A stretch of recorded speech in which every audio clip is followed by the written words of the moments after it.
components.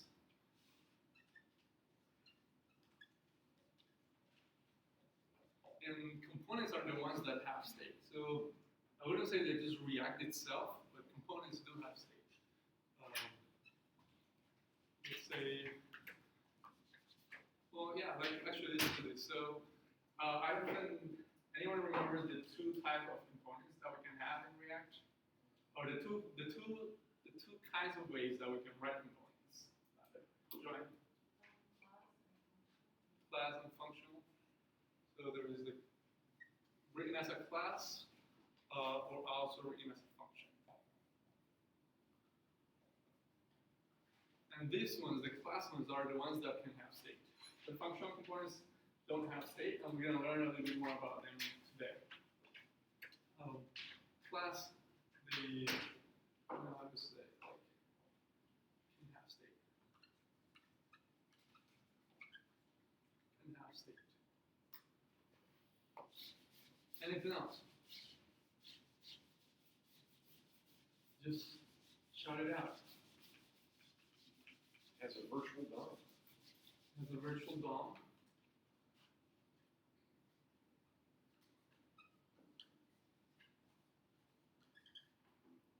Why do we want to use React when we could use DOM manipulation in HTML and JavaScript?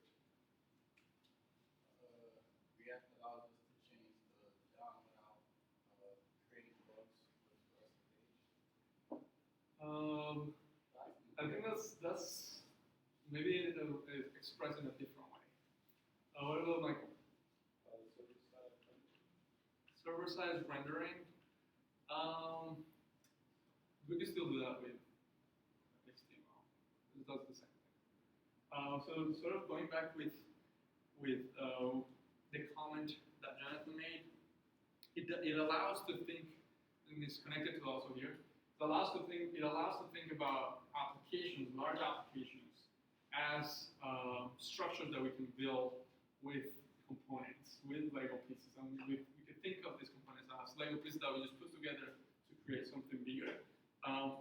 And a side effect, a good side effect of that, is that we are able to write applications that are much more maintainable and possibly much more bug-free,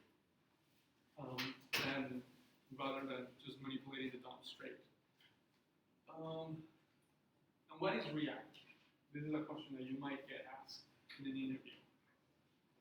React is a JavaScript framework. A JavaScript framework for what?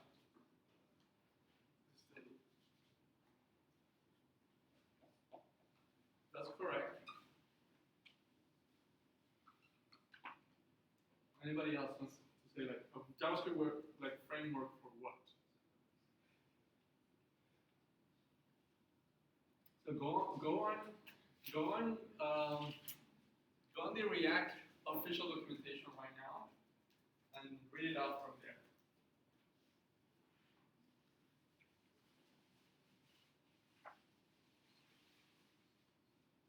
Just have React docs in the first link. I think it says React is a JavaScript framework for something.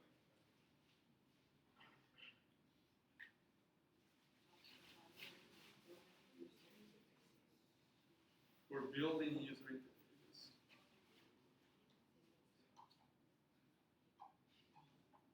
We're building UI, right? And so this tells, can we build servers that talk to databases in React?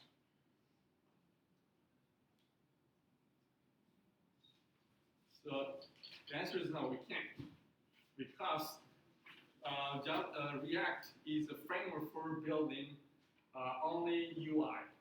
Basically, the stuff that the user sees, the user interacts with. We can't build a web server that attends to requests and responds to those requests with React. We have Express for now. And Express is also a framework. And I want just to dive a little bit deeper on this. What do you think what words come to mind when you think of framework or library? Like what's a framework?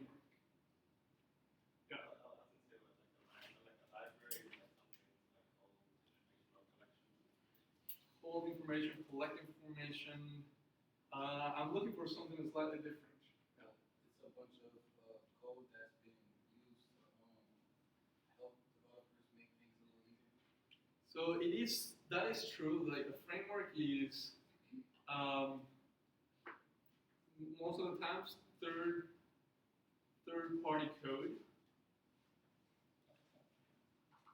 unless you build it yourself. So that's correct. But what about like this word? Anybody like just Google framework and tell me what the definition is, because I don't remember exactly.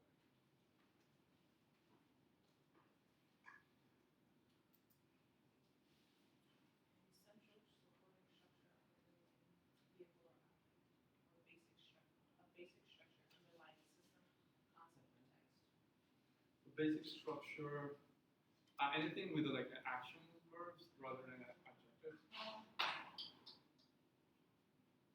So, or basically the foundation of a larger structure. Or also like the way that I like to think about framework is a way of doing things. To me, a framework is a way of doing things.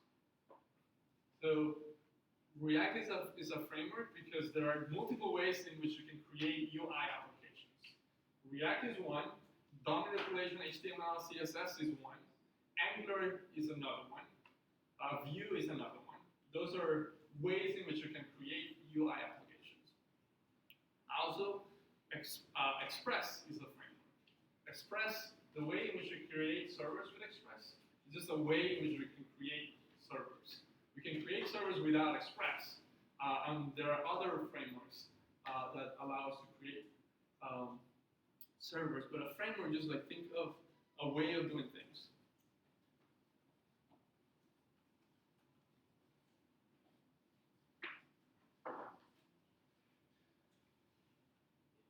So whenever you hear, oh, this is a framework, it's because one is it probably includes third-party code that you didn't write, that you don't have to write yourself, and it also involves a mindset of how things are done.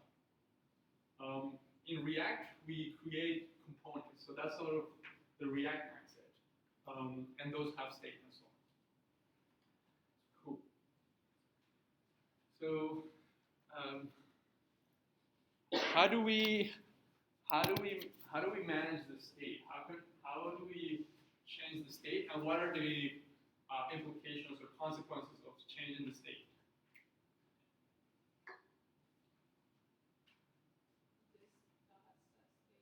This dot set state. This dot set state. This dot set state. And then when from this dot set state, the component renders.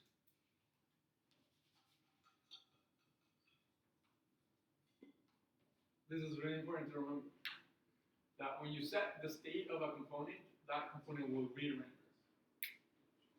And this is what allows React to display different information based on a change of state.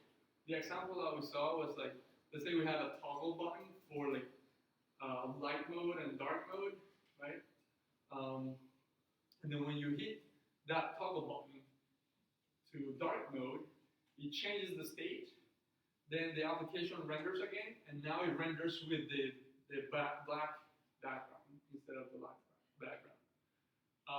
You can tell me another example of setting the state or changing the state and what that causes.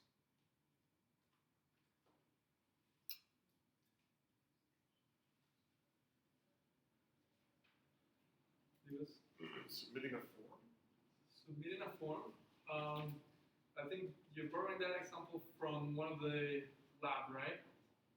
Where we had, we did here where we said if the form is submitted, or when you have filled out all the form and you submit the form, let's say something differently to the user, or let's display something differently. Yep. Yeah, like on top of that, before we submit it, we like read the state of whatever inputs the form is.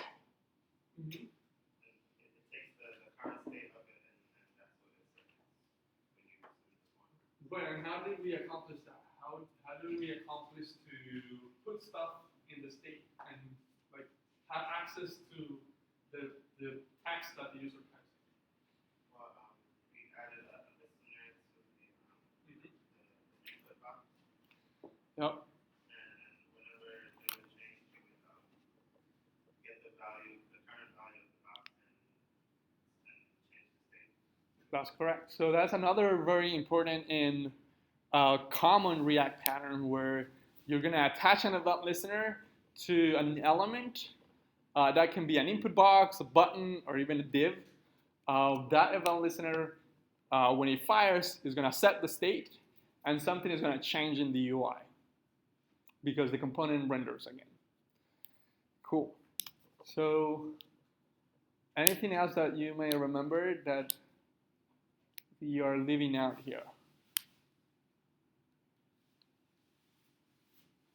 Cool. So we learned about state, and then now state is a property of components. So we're going to learn about another property of components called props. So let's jump into that. Actually, so to start that, I want you to read this for like, say, let's give like 10 minutes. Because I just thought this is such a great example, an easy introduction, that why go with something else. So I just tagged you all. Just let's take 10 minutes to read that from the official documentation. Don't worry if you don't get it, because that's what we're going to explain throughout the lesson today.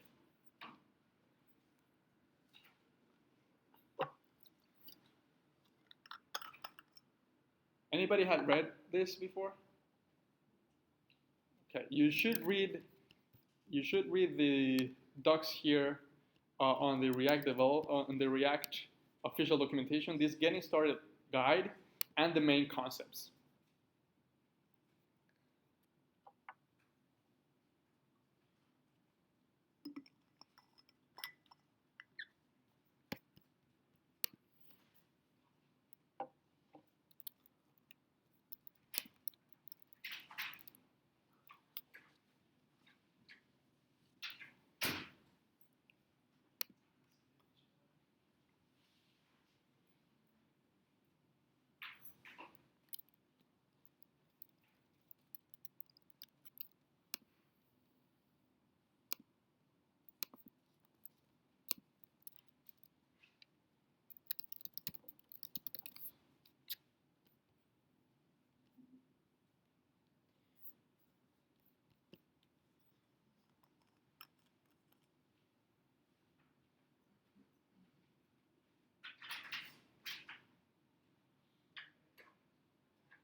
Okay, so let's look at some of the examples that this page was showing you.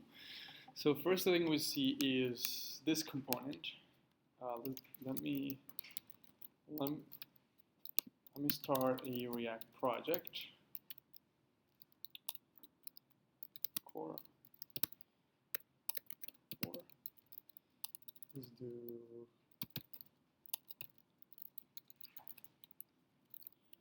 React props.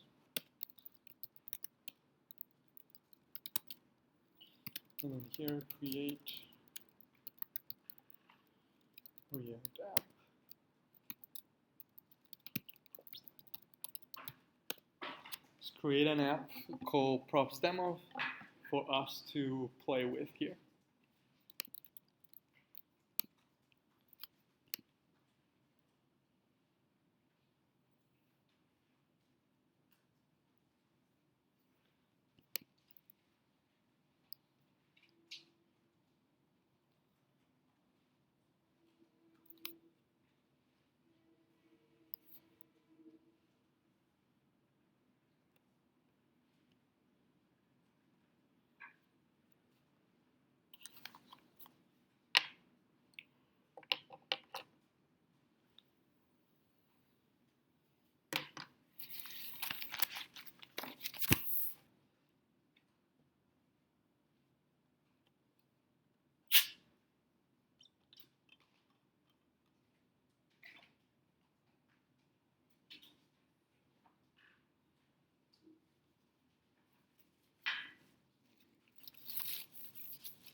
Cool. So let's do props demo.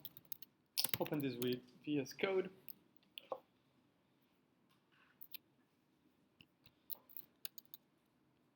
Source app.js. And from here, I'm going to remove all this stuff and only leave the div.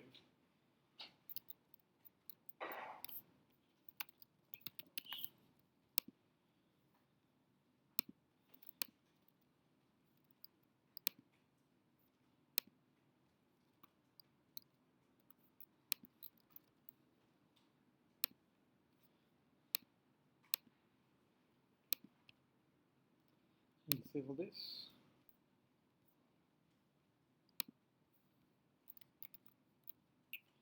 And we'll be back here. So here we have this simple app. Let's launch it with, so let's do this on the other side. On the terminal, npm start.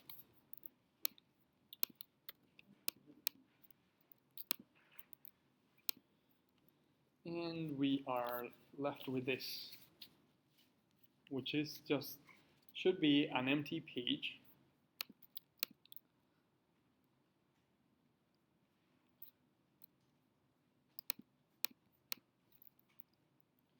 Cool. So we saw earlier on, I think on the first React lesson, how to create a component. There was a function that will just say hello to something. So let's create that component here. I'm going to create a folder here called components. I'm not sure if it's going to grow much tonight, but let's do components. I'm going to say one called welcome. Welcome.jsx. So created a folder called components. Inside of that folder, a file called welcome.jsx. In here, the first thing we need to do, and always, is import React from React. And then I'm going to say, we could do it in ES6. So let's do const welcome like this. Then just return. Let's just return an H1 that says welcome. Or actually, let's do this. Let's do without curly brackets. And finally, from here, we want to export this welcome component. Export that. Export default welcome.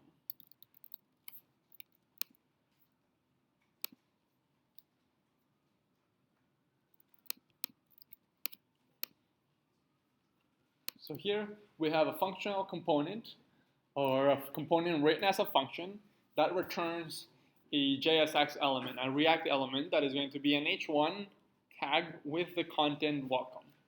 So now if we go back to app, let's just import the welcome component, import welcome from, I'm going to close this sidebar here, welcome from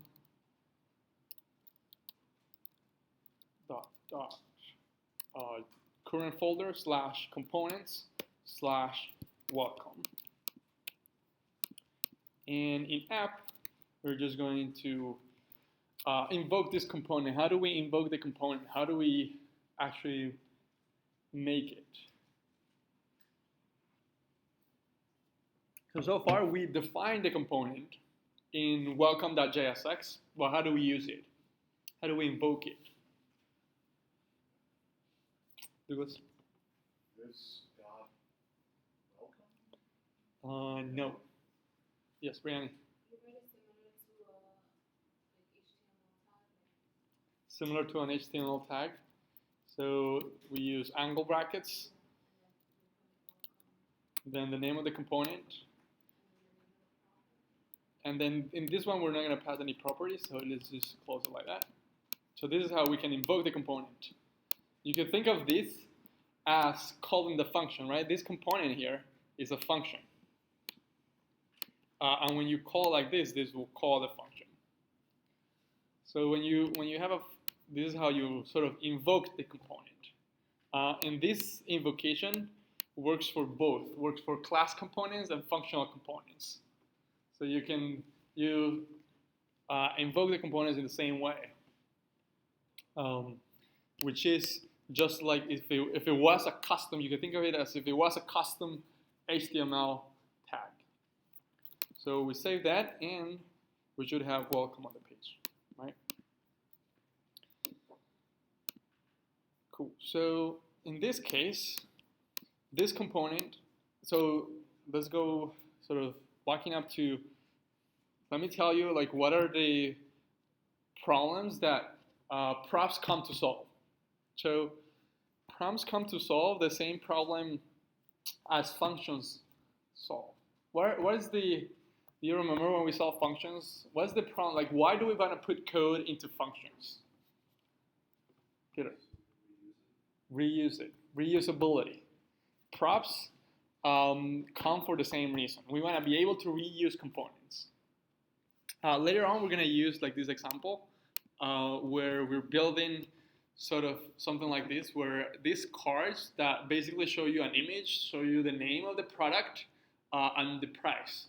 You don't want to create a unique component for each one of them, right? You want to create just one component that then you can reuse, right? Without having to call this like, I don't know, like component 1 and this component 2, or multiple t-shirts and single t-shirt. We just create a component called like product that then we can reuse. So reusability is the problem that props comes to solve in terms of components. And also because, for instance, in this example, we want to display different information with the same component, right? We want this component to display this image that is from this brand, and we want the same component to be able to display another image from a different brand, for instance. So that's reusability, displaying different information with the same component. And another option, another problem or an advantage of using props is that props is the mechanism with which we pass information from one component to the other. And this is the one that we're going to be using the most. Props is the mechanism which would allow us to share information among components. So you want to have if we go back to let's go back to one of the labs, or React state lab is, actually, let's go on canvas. There might be one here. Let me see if there's one here. Yeah. So here we could think of something like this, where we have this component tree, and if you want information that you have in profile to go to the home, you're going to need to use props. So props is the mechanism that we're going to use to pass information among components. Now, also props allows, as this here said, it allows to separate concerns. So we're gonna, as we keep learning React, we're gonna have some components that are gonna be managing like the application logic or the display logic about and maybe getting information like from an API, and we're gonna have some other components that are going to be just for displaying information. So one component will fetch the information, will process it, maybe shape it in different ways, and another component will be in charge of just displaying that information. And those are actually tied to class and functional components. In general, I'm going to be repeating this throughout. Functional components are used for displaying information only, and class components are used for stateful, for managing state, anything that has logic about what to display when certain circumstances are met. Also, maybe getting that information from an API, from a backend. Class components are mostly used with that. And tied to that, we have that class components generally are the ones that are going to be rendering functional components. So inside of your class component, you're going to have functional components. The class component will be in charge of the logic of fetching information or what to display in what case. And functional component will just be displaying information. So in this case, for instance, we're going to start with a functional component that will just display information. It doesn't do anything. It cannot count. It cannot fetch information from an API. Cool. So you can think of props as arguments to a component. So we see that when we have, and this is where it comes from. So when we have a function and we want to reuse that function, we just call the same function with different arguments, right? Like add, let's say we had a function add that is going to add two numbers, a and b, right? So you could add any number of numbers with that same function, and you just pass in different a and b values, right? Props is the same thing, but for components. So let's say we want to have a welcome component that says welcome to the currently logged in user.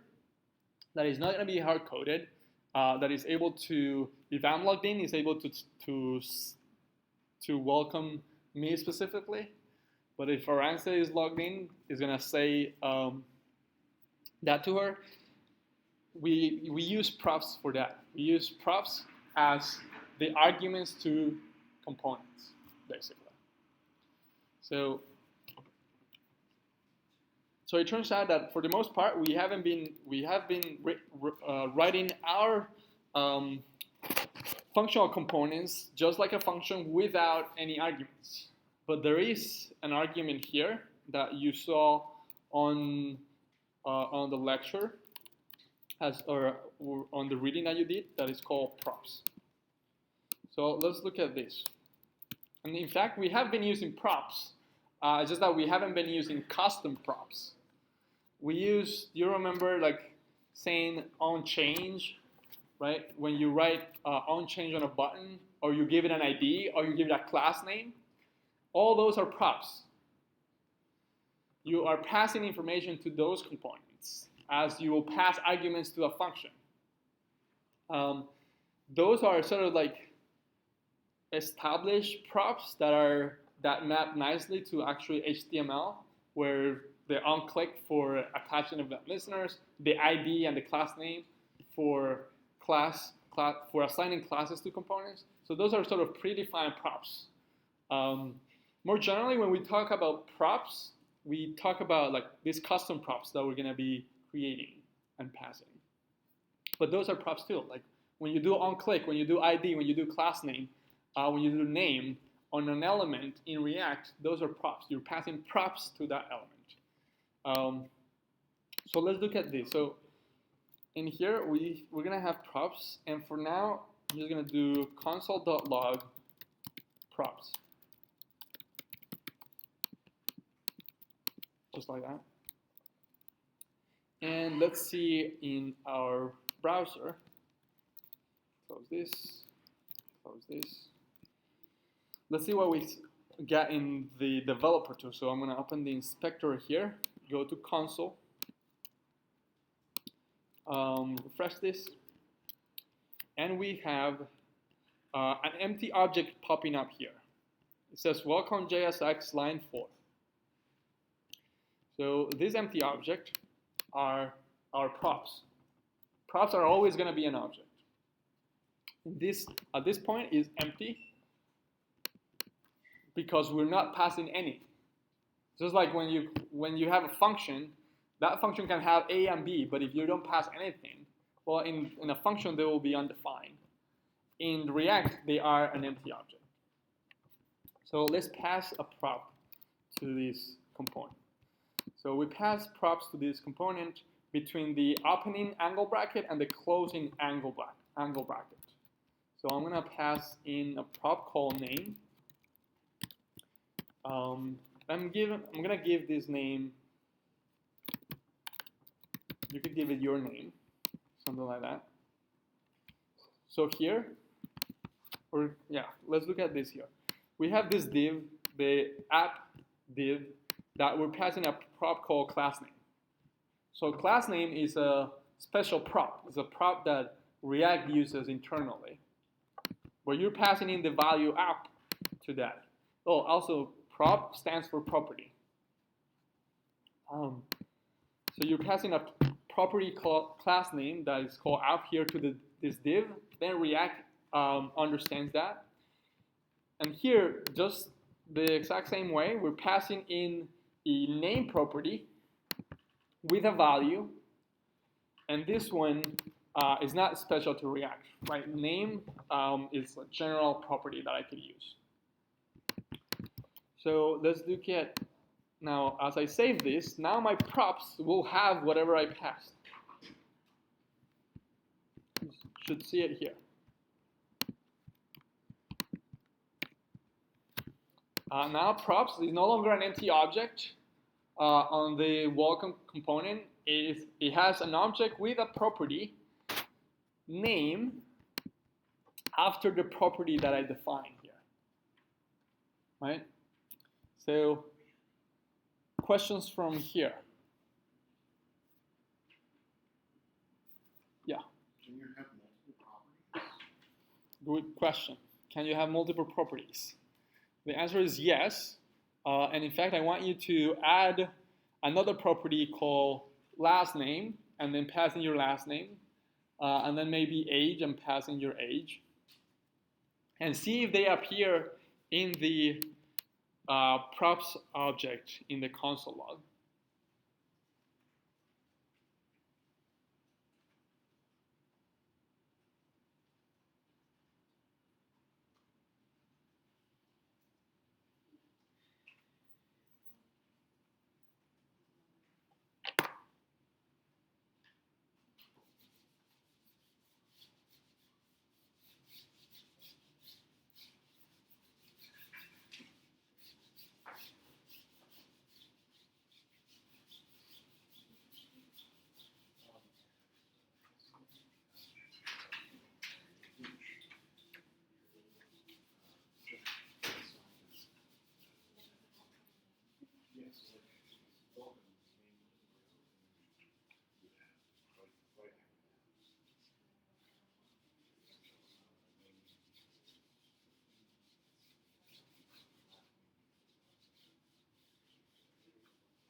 Just like in the same way you can give a component or an element a class name and an ID, you can pass multiple properties, multiple props.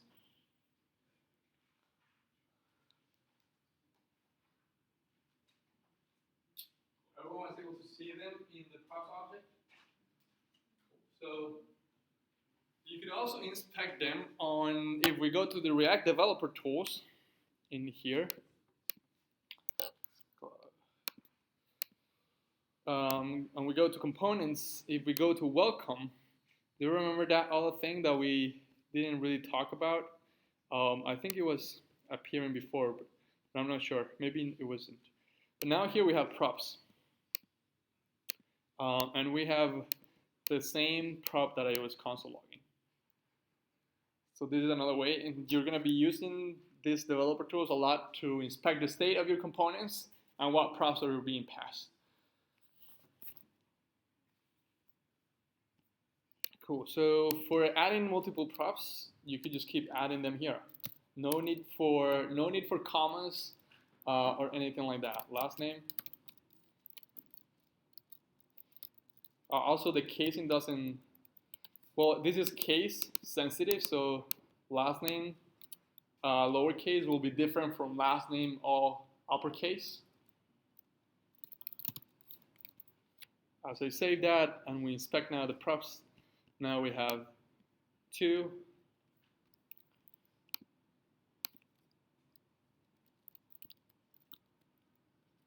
Let's do COG. Yes. So I added country. Sorry. I added country of origin. And we're passing 3 props. Yes, question in the back.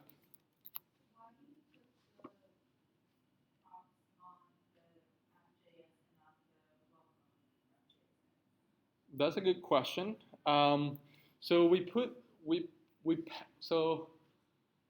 I like to think of it this way. You pass props from the component, from a parent component to a children component. So think about, always keep that in mind. Like whenever you're passing information, you will be passing from a parent component to a children component. Here, app component. So in this case, I'm hard coding this information here. Oftentimes, this information could come from an API, right? But that information will probably be fetched or will be obtained by the parent component, and then the children component will receive those props and it will display them. Now, on welcome, what we do need to have is this component needs to expect the props. And what I mean by that is that we need to have this here. If we don't have that, then our component breaks because it says that the props is not defined. So basically, you pass the props from wherever the information is by calling the component and passing it your props next to the name and the angle brackets. But the welcome component, what it does is it receives the props. It expects the props here. So it's sort of like, yeah, like if we go back to that analogy of functions, right? You don't want to pass in the arguments within a function itself. The function expects the arguments. In the case of like sum a and b, right? The function will expect a number for a and a number for b, but you will pass those values. You will pass in 150 somewhere else in your program. So that's the same as to like why we pass the components when we are sort of invoking. We pass the props whenever we're invoking the component. Yeah. Joanne.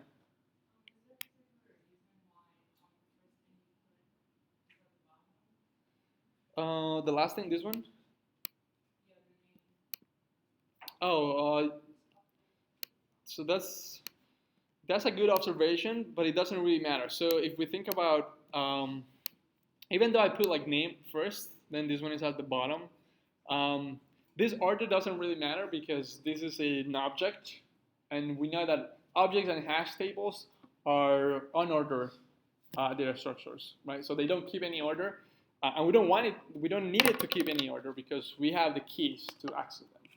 So yeah, and in this case, when I have like multiple props, I like to define them like this, where everyone is in its own line, indented. So I like to do it like this. You're gonna have components that have multiple props that if you write, you could write it in one line, but it's just harder to read, basically.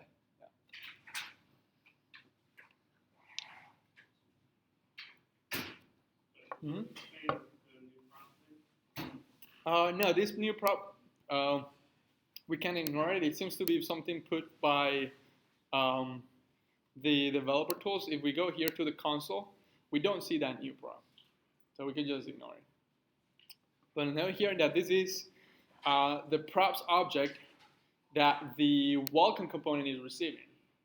Now, the welcome component then can use the props to display information.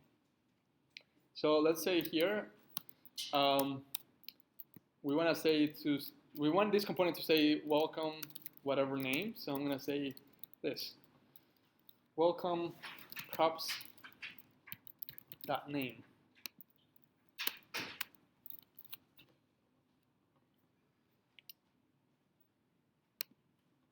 Oh, I don't need the $sign. Remember that whenever we want to write JavaScript in our components, we need to wrap that with curly brackets, right? So here, just like accessing any object property, if we know that props is an object, then we can key into it and say props.name.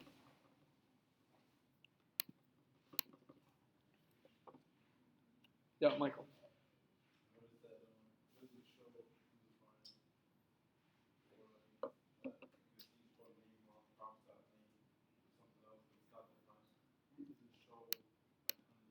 Like you mean like if I misspell this property, then that'll be undefined. Mm-hmm. Yeah, in that case, but that is React saying, oh, there is nothing to display, right? Because undefined, what would it display? Yes. The argument props, can that be anything? Does it have to be props? That's a good question. It can be anything.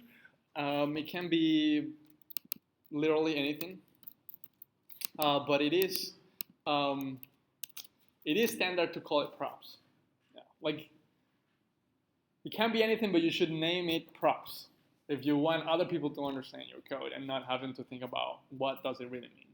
So props is just so like a convention that we adopted. Mm-hmm. There is no limit to what you can pass in. You can pass in strings, numbers, objects, nested objects, arrays, functions, even other components. For the most part, we're going to use it for two main, for all the primitive data types on JavaScript, like numbers, arrays, strings, boolean, and also for functions. I think, Savita, do you have a question? Cameron. No, I was just going to ask if you were doing a number, would you just not use quotes or something? If you pass in a number, yeah, you could just do like, in here, like this. Yeah. Or do you have to do like number? Yeah. Okay. This is a good question. In here, when you want to pass in a number like this, we're gonna need to write it in JavaScript like this with curly brackets. Yeah. Mm-hmm. And we're gonna dig a little bit deeper into that next. So let's go.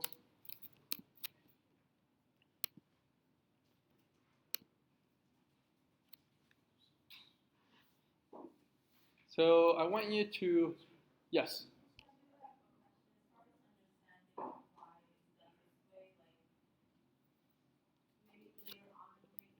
Uh-huh.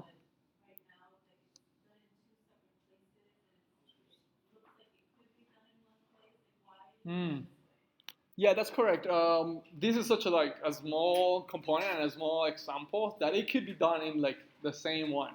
But this example is what it's just demonstrating um, is information that is in app.js. Now we can sort of transport that information through props to the welcome component.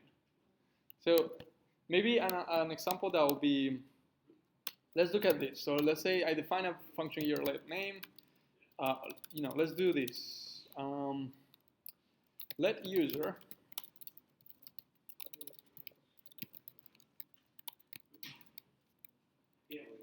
let's do name.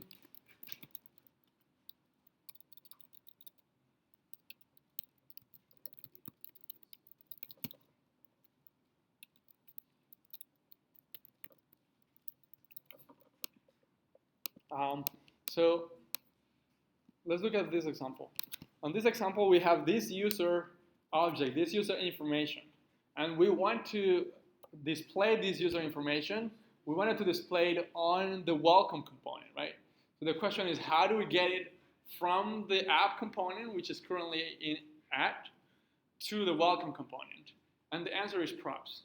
So in this case, sort of if I don't hard code this here, what I'll need to do is, let's do,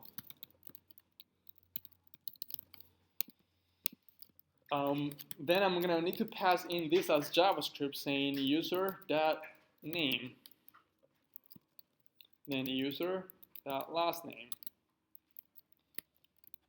user.coo,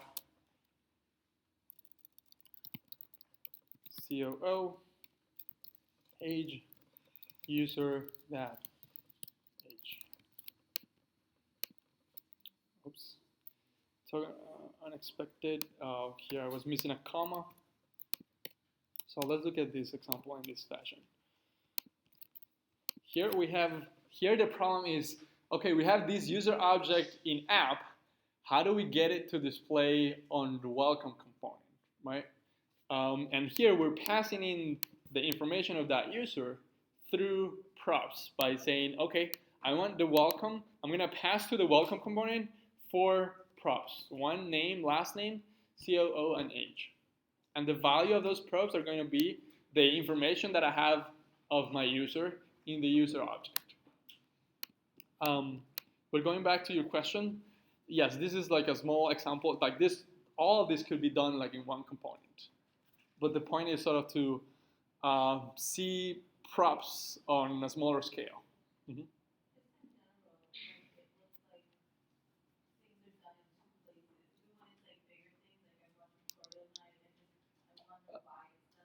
Uh-huh. Cool. Let me know if later on you see an example or you have or you realize, oh, this is what I was talking about, and then just maybe raise your hand or just call me or send me a message, and then we can look at it. Yeah. Mm-hmm. Cool. So this is how you're going to be passing props to your components. This is how you pass information from a parent to a child. From the app, a user that exists in app, you can pass it to a child welcome component. Right? Cool. So let's see.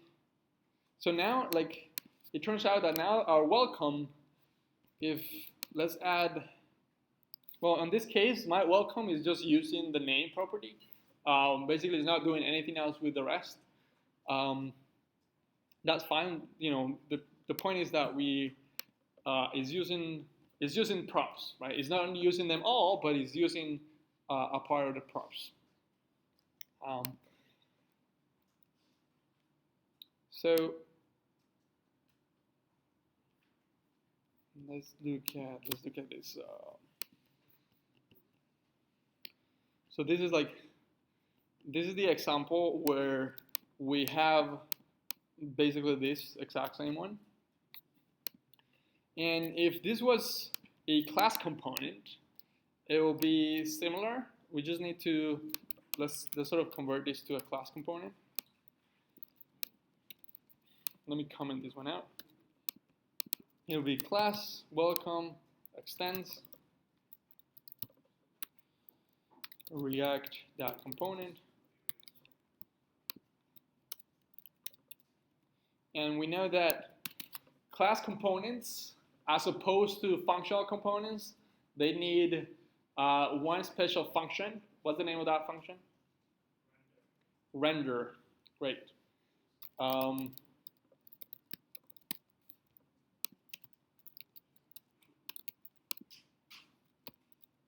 Let me turn this.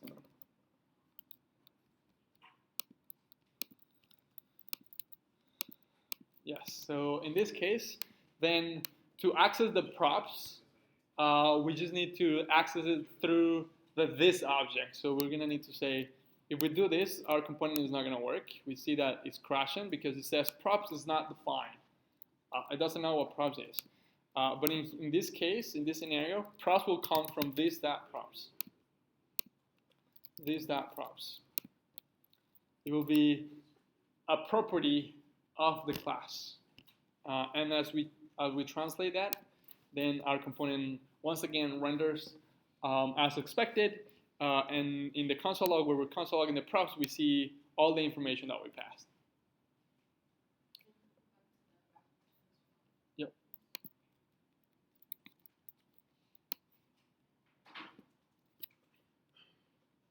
So remember that like props are literally arguments to your components so that you can reuse the component.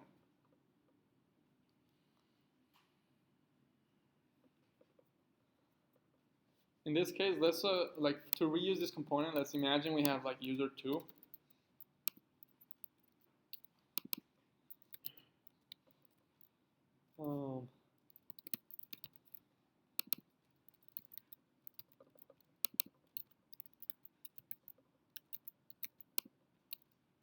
I don't know how old is he, but let's do 45.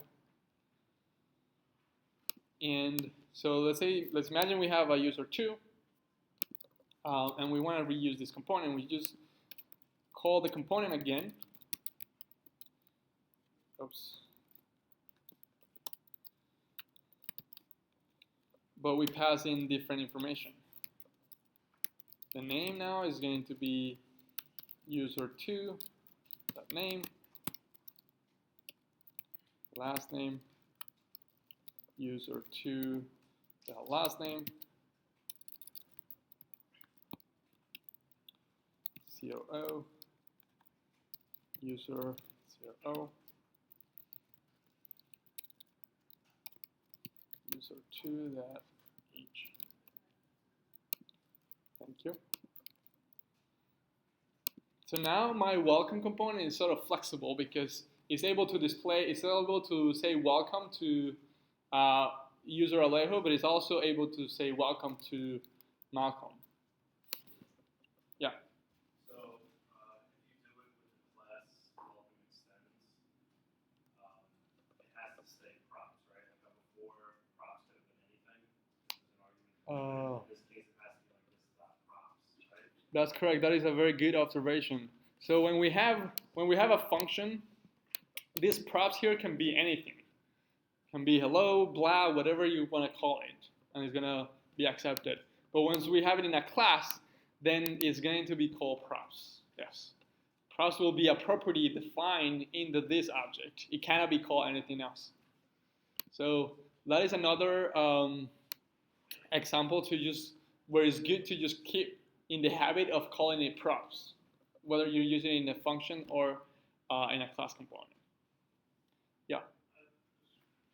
I'm having a weird issue where I can't, like some of the things it's going to do with nothing with props is going to the page. I don't think it's a spelling error. And he was using this or the other way before, and so it didn't work. Let me take a look.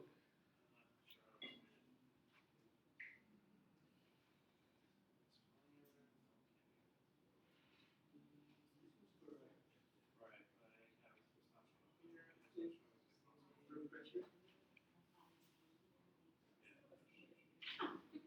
of them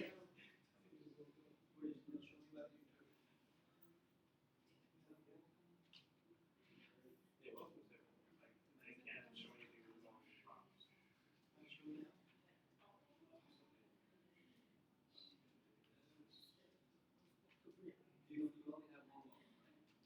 Yeah.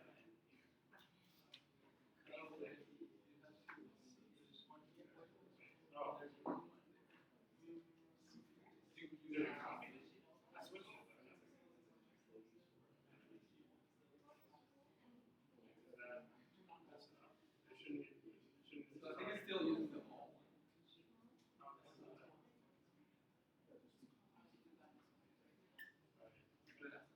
You want to make sure that the one that you have is in source.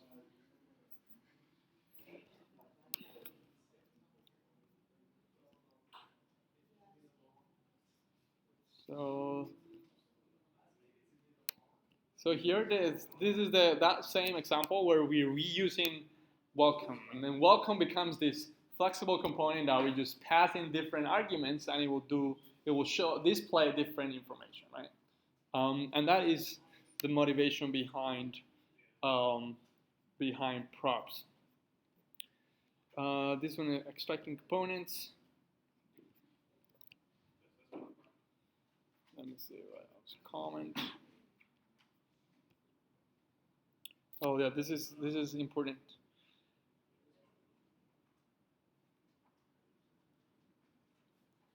So it is said that props are read-only.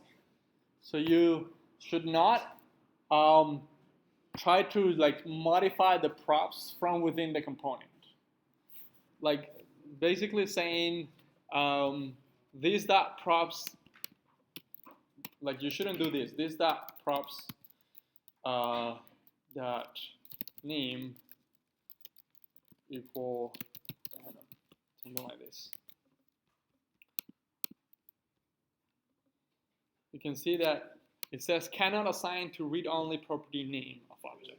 So properties are read-only, props are read-only. You cannot modify them. They are immutable, right? As opposed to state, where state you can modify it, but you need to use the set state function, right? You can't modify state directly. You need to use the set state function. And props altogether, you just can't modify it. You can't modify it from within the component itself, right? You can pass in a different prop in here. And yeah, so I think the example here is total. Yeah, this is also known as functions that don't change, or components that don't change the input are known as pure functions. They don't modify their own input. But a function that modifies its input, just like a component, will be called impure. Yeah, such functions like something like this, where this function is just returning A and B, is not trying to change A or is not trying to change or reassign B. We call it a function because they don't attempt to change their input and always return the same result for the same input. In contrast, this function here, withdrawn, where it has like a count, and a count we can deduce is going to be an object because it has a property total and amount. This function is doing is modifying its input because it's mutating, it's changing stuff within a count, and we call this an impure function. So you want your components to stay pure, and even if you try, React is going to break like this. You should not try to reassign your props in this fashion. So let's see what else do we have here. So these examples, let's look at these examples just as at a high level. So imagine you have, imagine you're building this comment box, a common component, and you want that common component to be something like this. you want the image of the user that commented to be here, and you want the name. Yeah, so let's say you want the name of that here, like name. Then maybe do some boxes around. Then the comment here.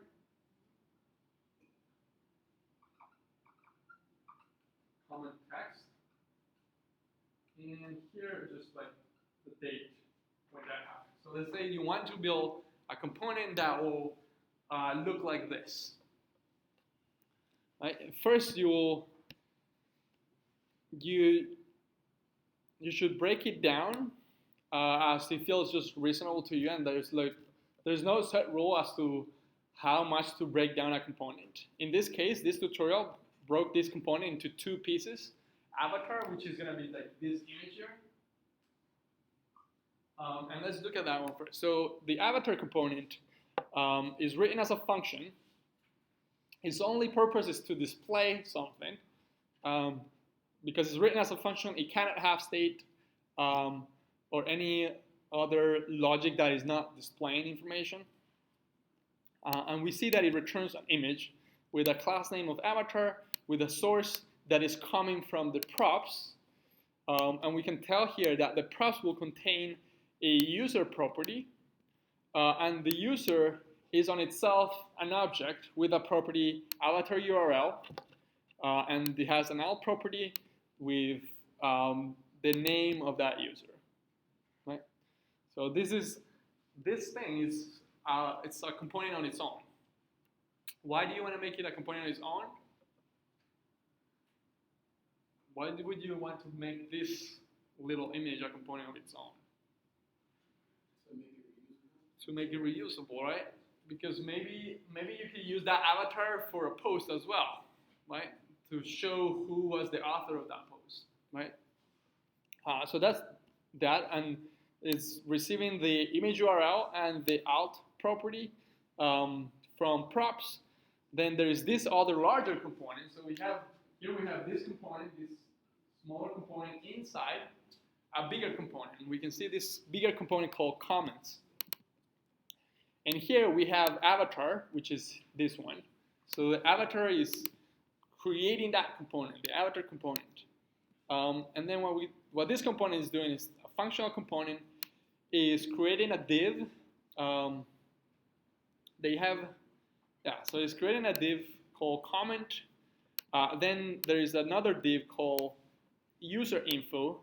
The user info div will have the avatar, and it will have the from props the author name. We can see here. So that will display. So this is more like. Let me redraw this. Or let me do it here as a contrast. So the comment, we can think of it that looks like this. There is the user info div is going to be this div here. And this div will have the image and the name.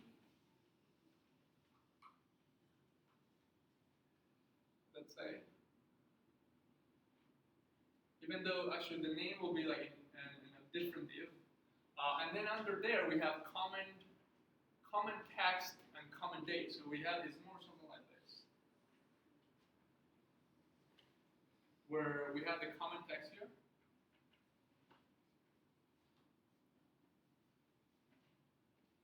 And then date here. Right? So this div is the user info div. The inside has the avatar component, and it has the text or the name. Then there is another div called comment text that has the comment text, and another div that has the date when the comment happened. Now all that information we can tell from here that is coming from the prop, because we're saying props.author.name. So we can tell that the props has a property that is author, that is going to be an object, because we see it keying further down here into name. And we see that props has a property called text that is probably going to have the content of the comment. And props.date probably has a timestamp of when that comment happened. And then this format date is just maybe for display it a little bit better, saying something like this was commented, or this comment happened like 3 minutes ago, something like that.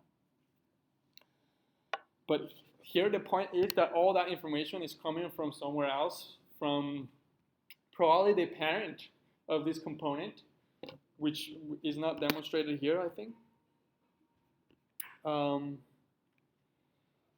But that will pass in the author and the comment to this comment component. Right? User info, comment. Yeah, even here, so what they did here was that they took this part, the user info part, like this div here, they took it to another component called user info. So they broke it down even further and say a comment is composed of a user info, this bigger div, and two other divs for the context and the date. Questions about this, about props in general, maybe this tutorial.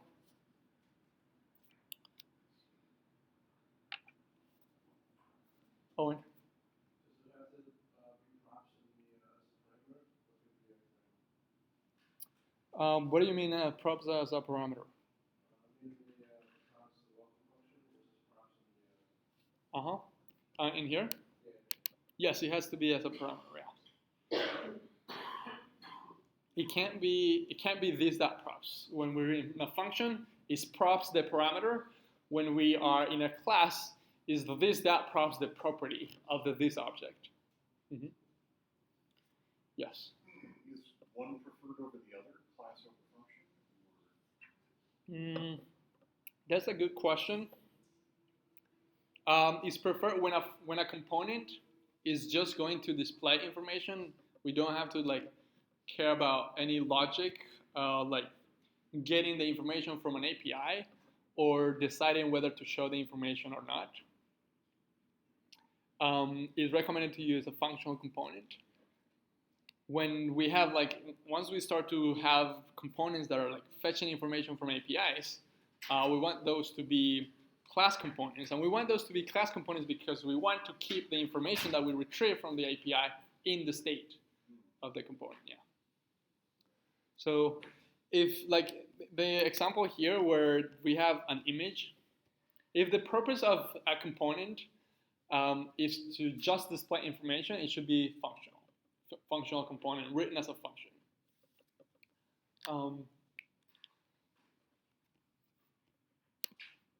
So let's look at this other example that we have here in the lesson. Actually, let's take a 5-minute break, and then we come back and see a more interesting example.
Where does the header live in our React apps?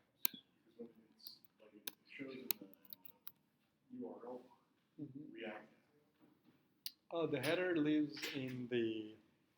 So the React is actually rendering to just a div that we call with the ID root, but the header is in the HTML file inside of the public folder.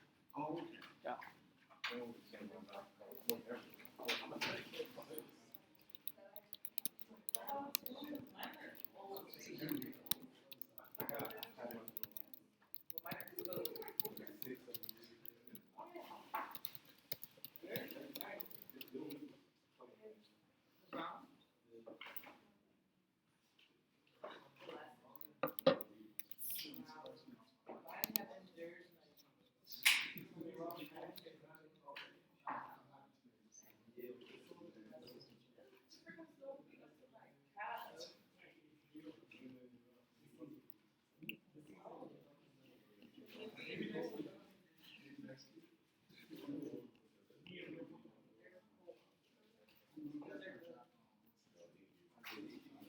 Okay, so I added this table because I was thinking of doing it like on the board, but I just added to the lesson for you to keep in mind. So you can think of this as a resource for the different component types. One is written as a function, and the other one is written as a class. There is some other information, but the purpose of like a functional component, the main purpose should be to display information, and it will contain like minimal logic, like maybe if statements, some for loops, but nothing like heavier than that. Functional components will receive information through props from its parent, who is often going to be a class component. These components are also known as functional components or stateless components, right? Because they don't have state. And then the component is written as a class. As we keep progressing, we're going to see that they're going to handle more heavier logic, like fetching information from an API, keeping that information in store. And oftentimes we have like these class components manage a lot of different functional components and smaller functional components. So it's very common to have like a class component that is the parent of many functional components. These components written as a class, they're often referred as stateful or as container components.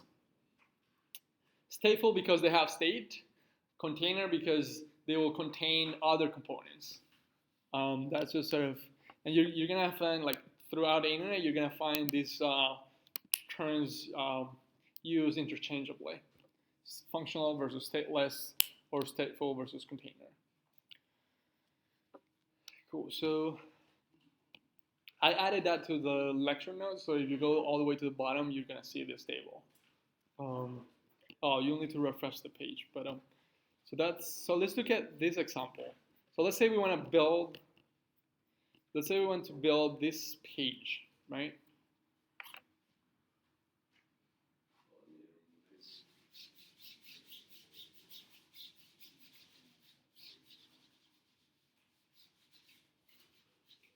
So if we want to build this page, like you can't really see the lines. They're kind of hard to see here too. But there are some lines in between.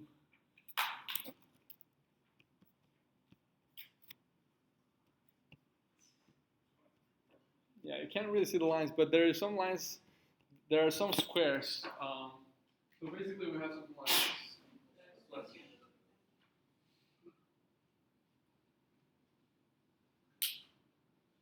We have a main component, and this main component will have all their smaller components.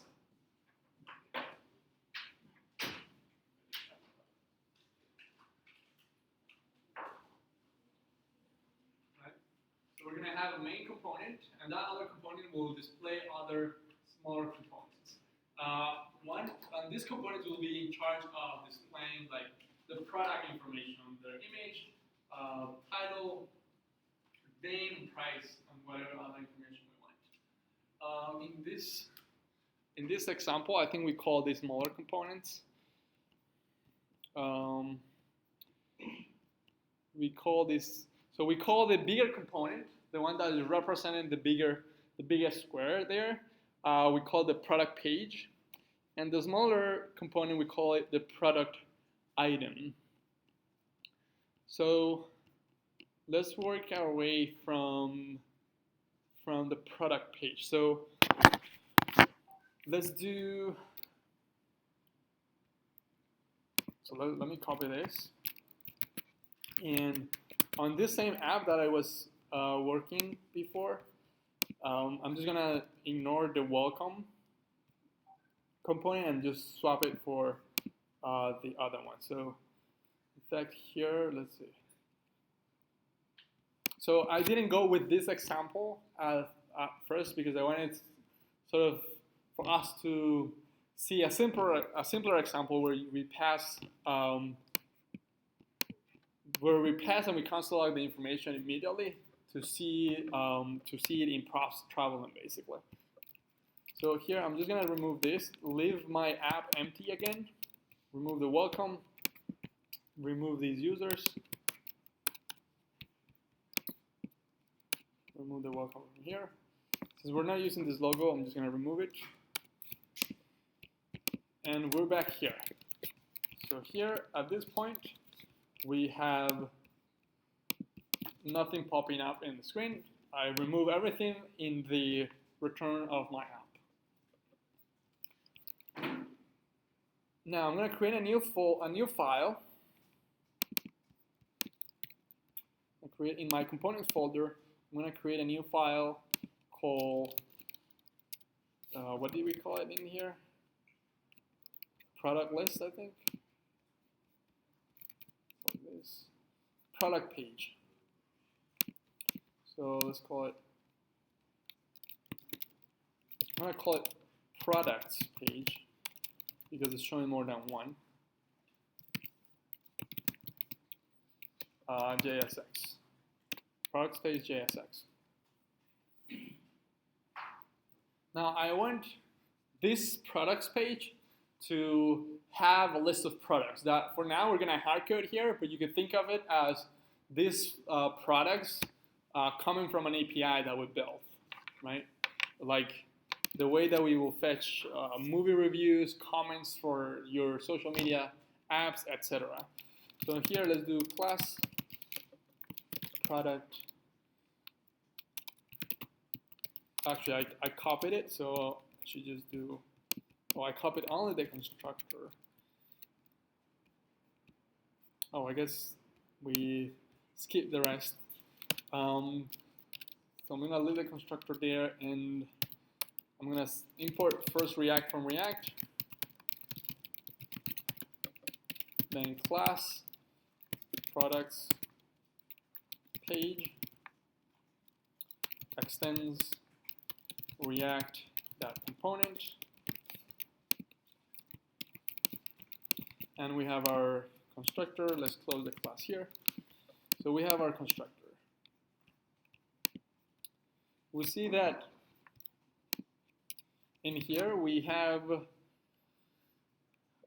calling the constructor, we're calling super just as usual, and we're defining state, and we have an array in state called products that it's an array of objects where every object represents a product. Every product has a name, has manufacturer, and it has a price. Right? Questions or comments to this point about having a class component that has some state in it, and that state is just an array of objects that represent products.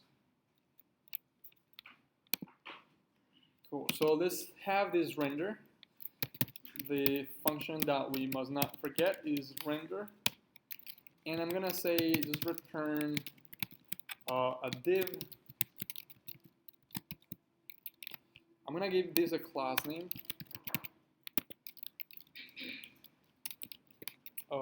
Let's call it products page. Call it products page. I want to give this a class name just so that I'm gonna put a border on it so that we see it. So maybe on app CSS.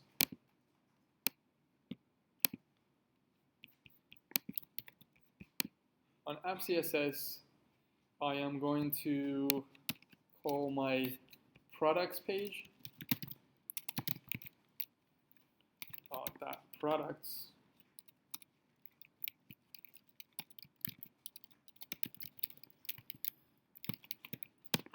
And I'm going to say border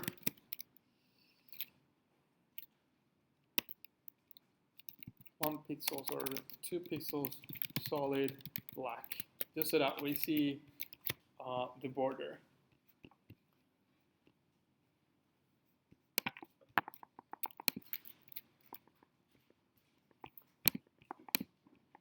So everybody has this. A products page, constructor, class, and then let's not forget to export default products page,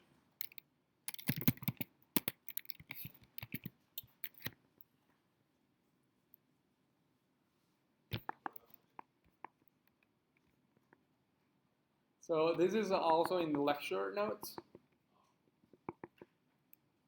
in the README. I put app here.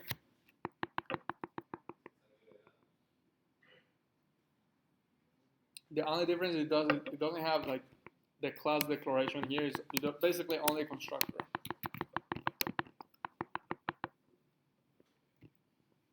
So it's a class component that has some state where we keep a list of products, and it's just going to return a div where we're going to put those products later on.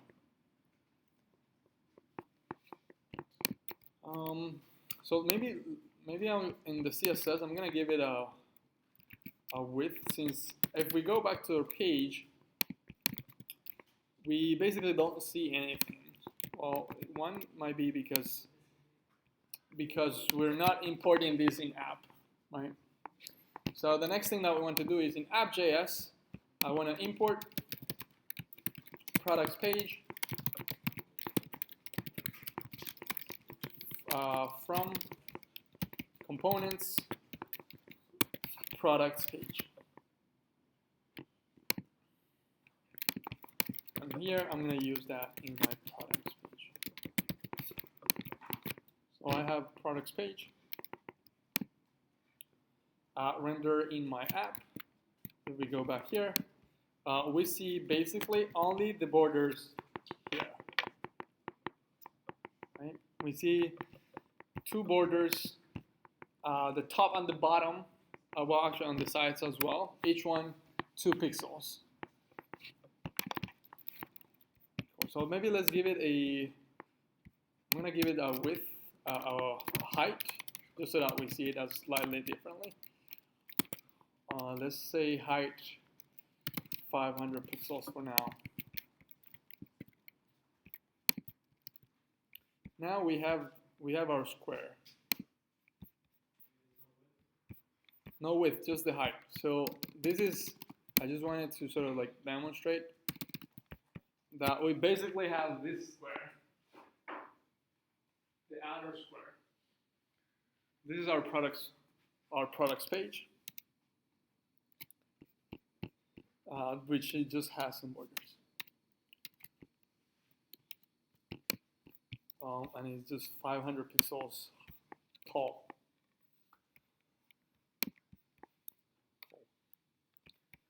So now we basically have this structure. We got app, our main component, and then we have products page.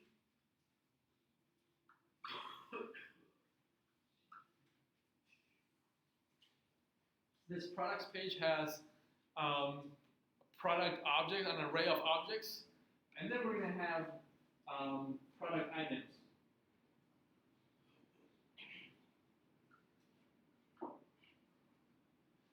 We're going to have multiple of those.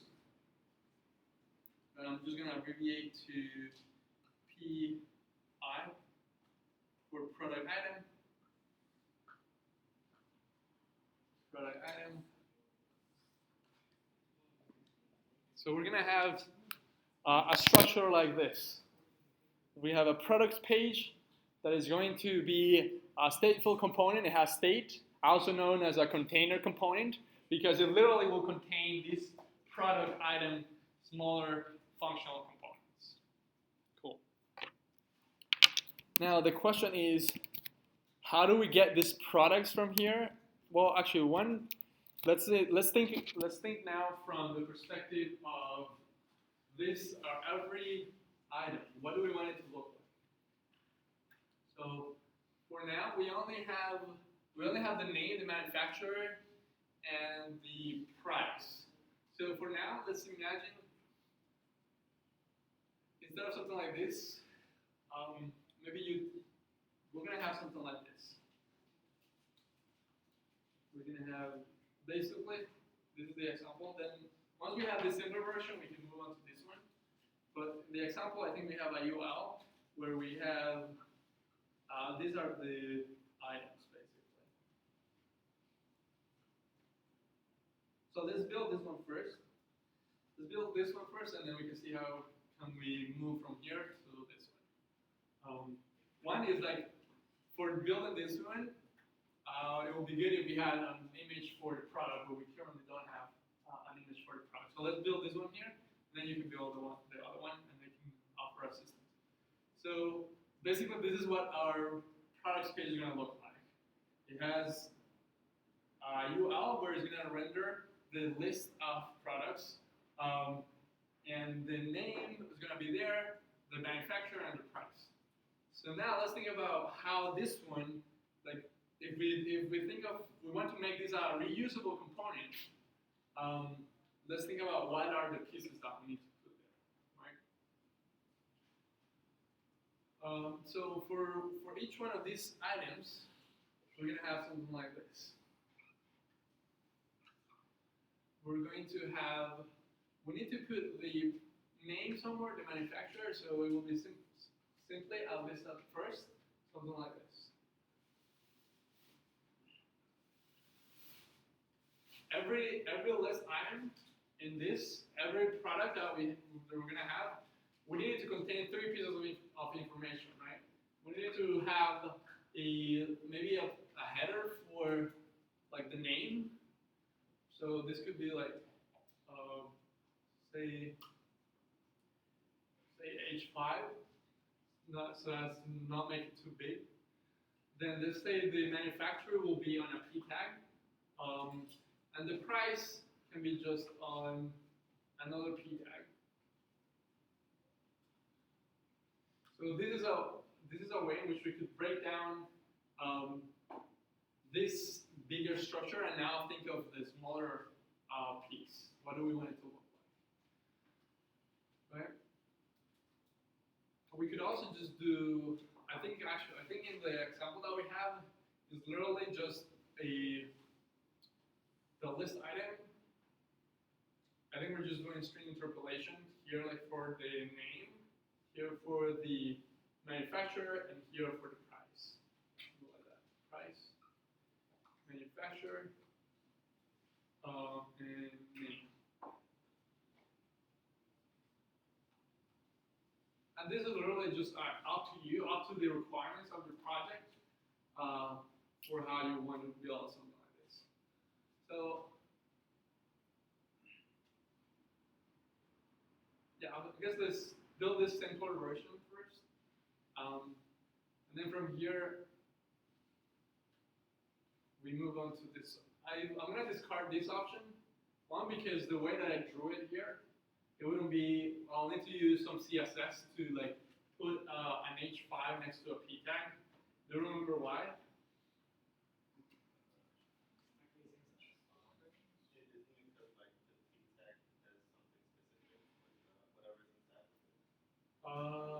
Not exactly, but it's because this is related to inline elements. These are not inline elements. What kind of elements are these? They're block elements.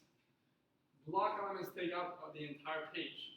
So if I wanted to use these elements, like as I literally drew them here, I need to apply CSS for them not to be inline element. If I use these elements in this fashion, it will be something like this. It will be, because everyone is inline, the information will render here, where the H5 will be here, P here, and a P here. Right? If I want to have these elements, as I drew them here, I'll need to have some CSS. So for now, let's just put them like all on one line, as in basically one tag, which is going to be just the LI tag. So if we look at let's look at the example that we have here for product item. Let's see. Product page.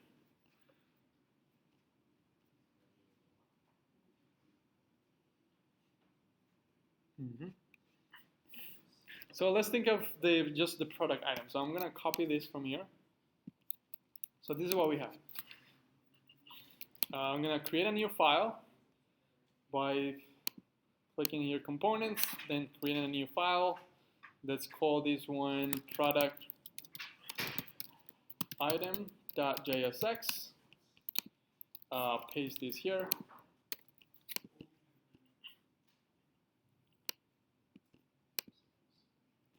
And let's look at what we have here.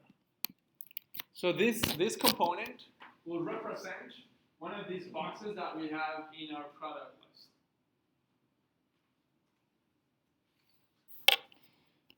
We can see that this is a functional component. It's written as a function.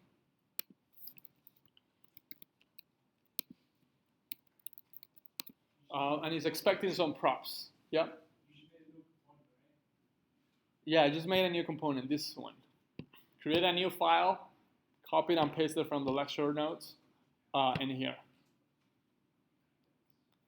So this component will represent one of our individual product items.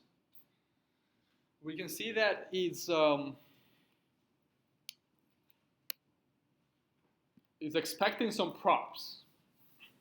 How can you tell that it's expecting props? One, because we pass it here as an argument, and because we're actually using the props in here. Props.name, props.manufacturer, props.price. We're not passing props yet. This component is just expecting them. We're going to see how to pass them next.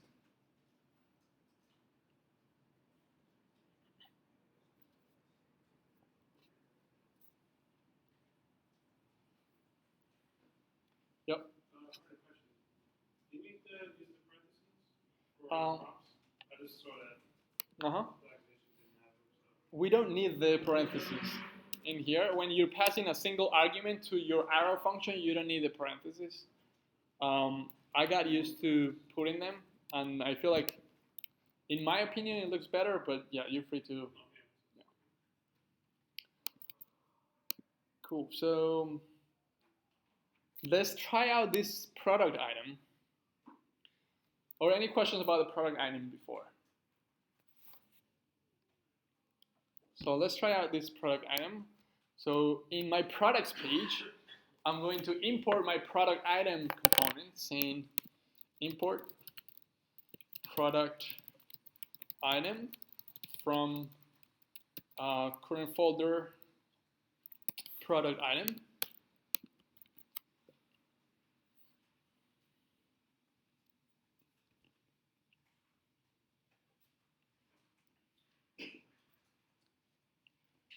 I'm going to close this app.js. So we have product item. Now let's use our product item here, just sort of to test it first.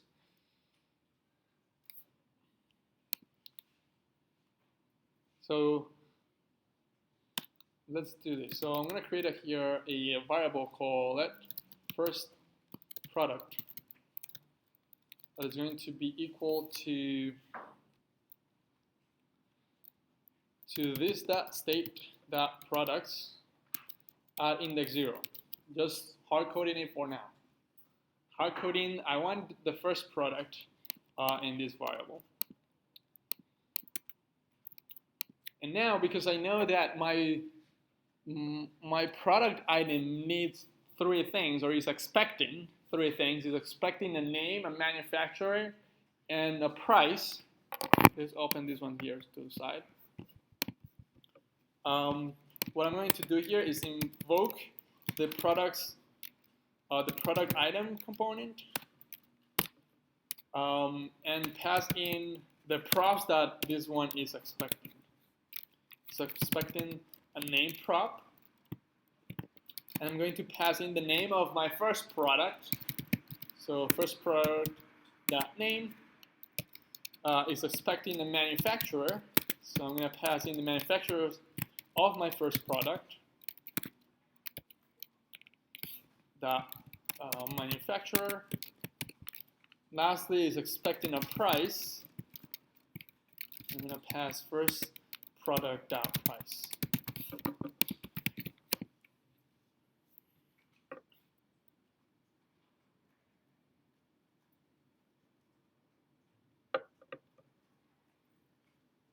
Yeah. product item page or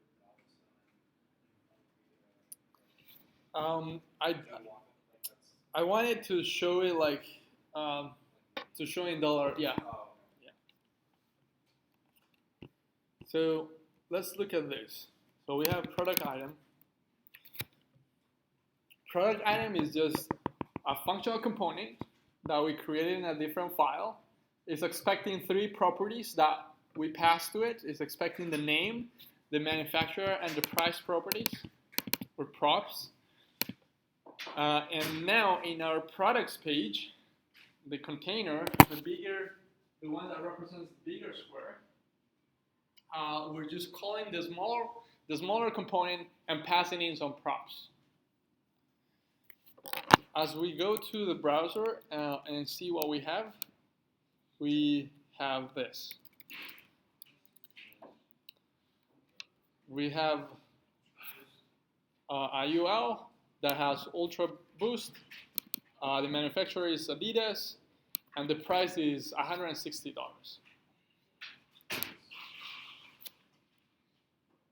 Everyone is seeing the first product on the page?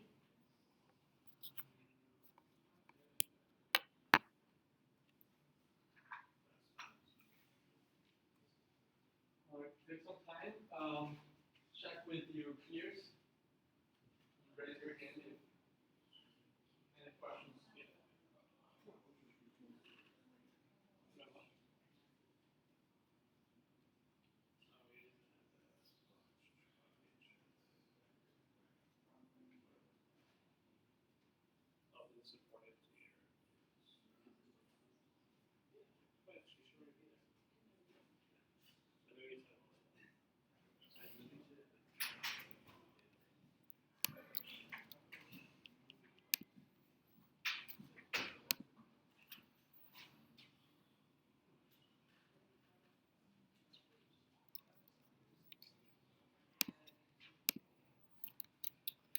Let me share on Slack the link to the Visual Studio so that you can look at my code.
Cool. So everyone got the first product to show?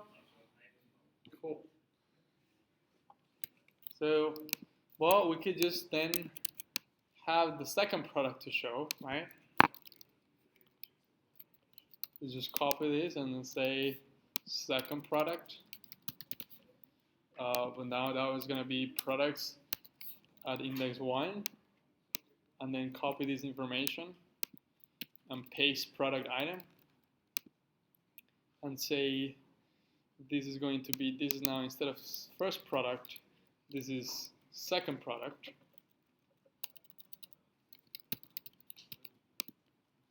Right?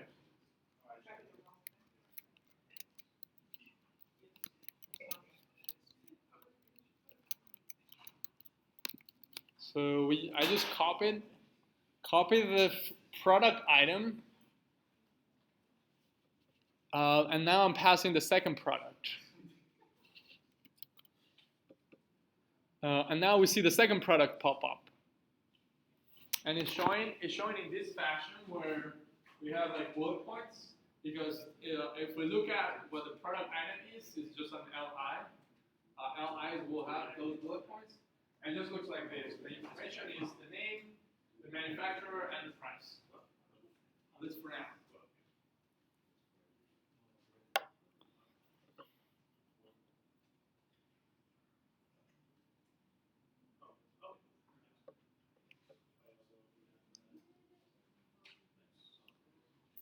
Everyone got the second product to show?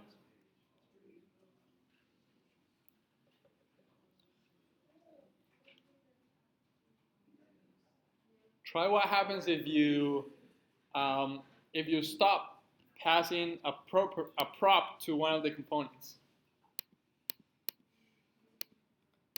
Like what if you remove the manufacturer here? What happens?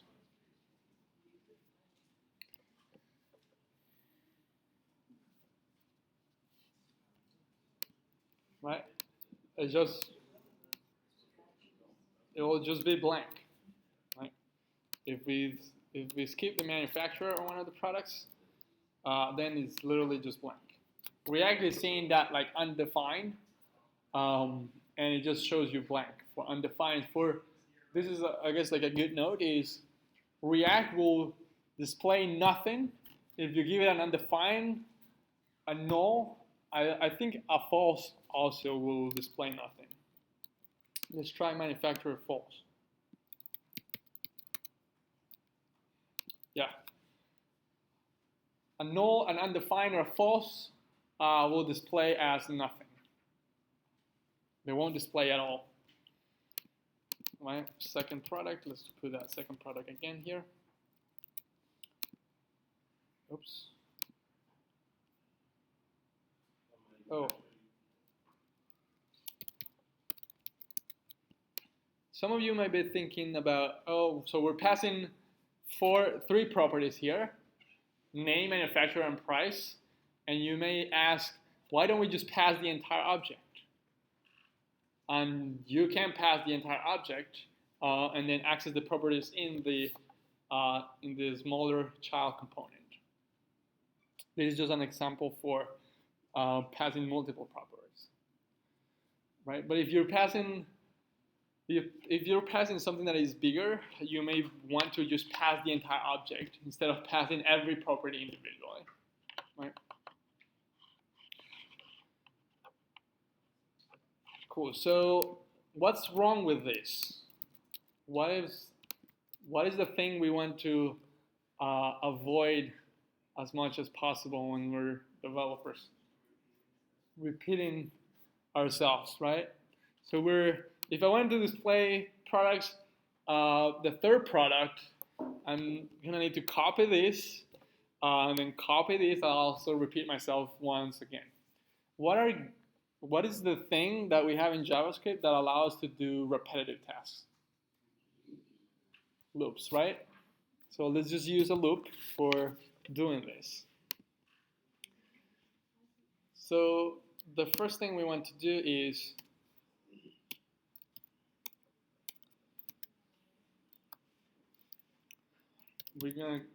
I'm gonna bring in the products here with object destructuring so that we have it a little bit easier. Const products equal this dot state.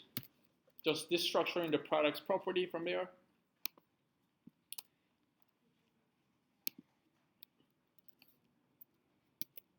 And the example that we have in the lecture notes, let's just run with that first. What we have is we have a variable called list items or something like that.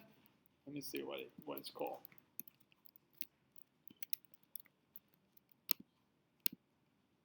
Close this. Cancel. What do we call it? We call it list items. So I'm just gonna call it the same. We have a variable here called list items. And this list item is going to be an array. And here, instead of repeating ourselves, like writing it manually, we are just going to display the list items like this. is that we're gonna put our components. We're gonna put these product items, components. We're gonna put in that array, and then React knows how to render an array of React components. So if we look at our page now, we see our empty box basically. Right.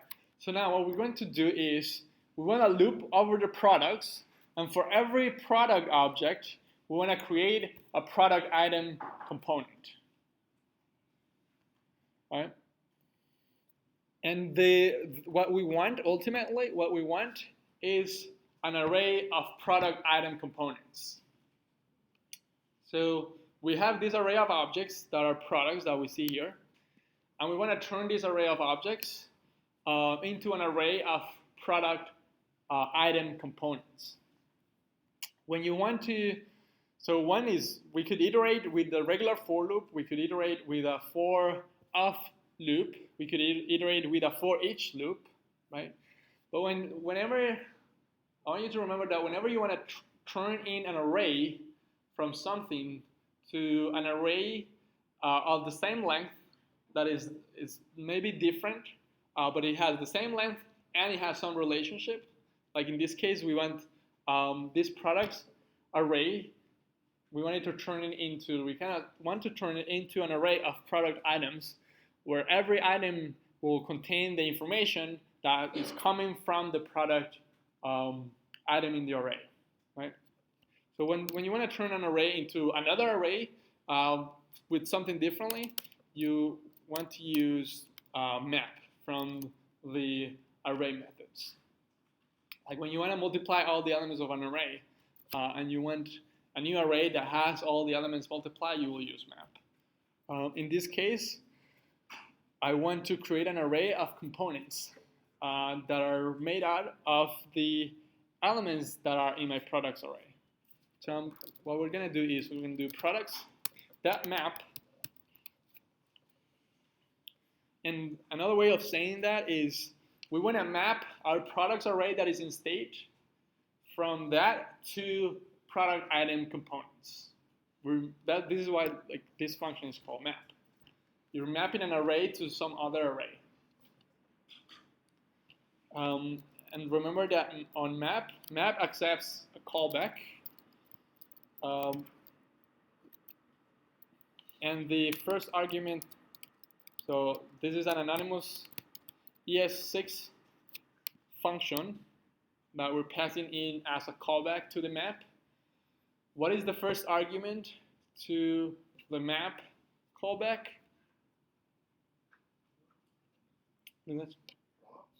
No. Michael?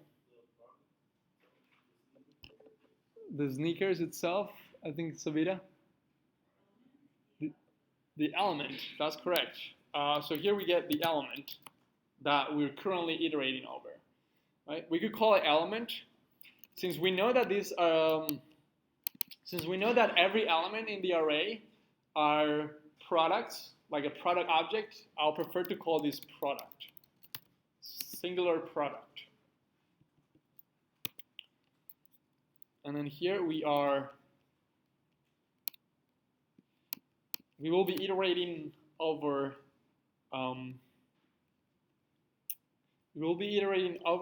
the products array. And we want to map these products objects to product item components. So remember that map, to create that new array, map must return something, the new thing, the thing that you want to map to.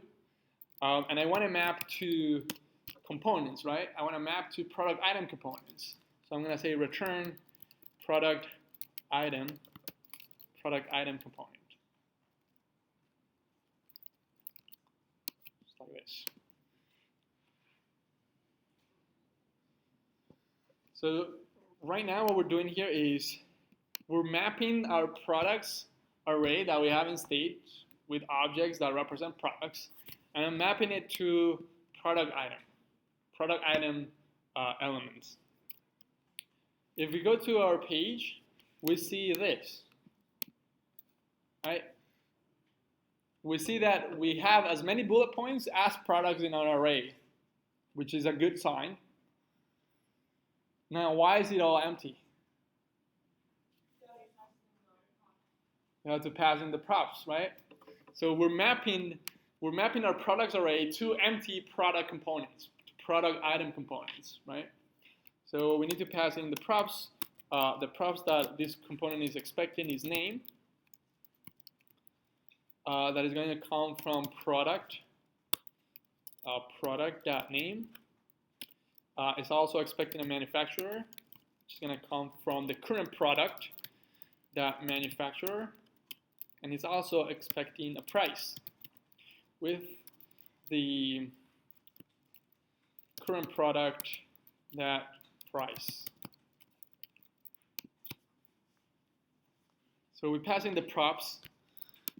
As we pass in the props, and we see again, now we got rid of the repetition, and we have a dynamic list of product items. One thing here extra is that we should always include, if that's a list of items, a list of items should be wrapped by a URL. So I'm going to just add a URL here.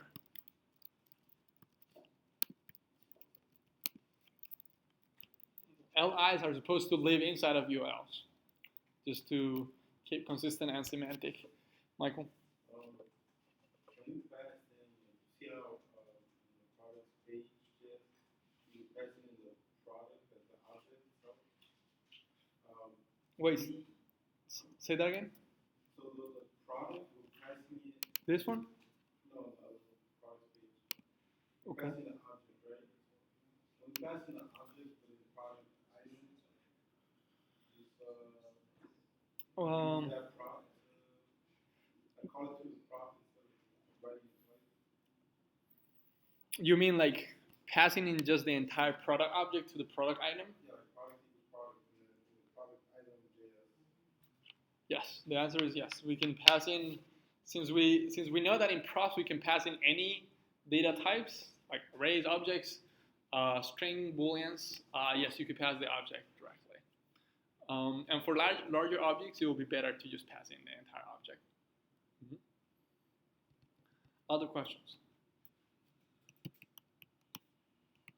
So in this fashion is how we conceptually have this. We have the app. The app has the products page. The products page is a stateful component. It has in state, it has a list of products that could have come, these products could come from an API, right? And we just stored it in state. And then the products page is iterating over the products array. And for each one of those is creating a product item component. And here, this list item ends up being an array, because we know that map returns an array of React components. If you have an array of React components, you can just pass those here, or pass the variable that contains those components. Pass the variable that contains the array that contains those components, and React knows how to render the array. You give React an array of components, and it knows how to render them. You give React an array of objects, plain objects doesn't know how to render them, unless they are React components. So like, this is something that you're going to fall into, which is you're going to try to render the products directly. So if I do something like this, products. Maybe let me comment this one out. So I comment that one and I put products. Then React breaks saying, objects are not valid as React children. It's basically telling you, I don't know how to render straight objects. I only know how to render components. So if you put those objects in a components, I'm good. So this products here, remember this products is the array of objects with the 3 properties, with JavaScript objects. Once we list items, contrastingly, is an array of components that were made out of those objects in the products array. We made that through mapping through the products array. For every product in that array, creating a product item component. Questions or comments? Yep.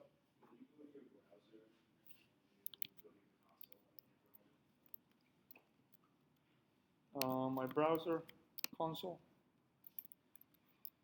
Let me put it like on this side. Yeah, this is good. So as I refresh this page, React is giving me a warning. It says each child in a list should have a unique key property, and this is because, do you remember like the magic that React is doing with the virtual DOM and the actual DOM, and how it looks at both, and then if it sees the difference and it only updates where it's different? It turns out that when we have a list of items, it cannot tell them apart unless they have a unique identifier. That unique identifier is what this thing is saying here, a key prop. So for adding that unique identifier, what we need to do is here, just key. We just add this one is a special React prop called key, and you just need the only requirement for this key. It can be anything, but the only requirement is that it has to be something that uniquely identifies the item. In this case, we have all the names are unique, so we could use the names.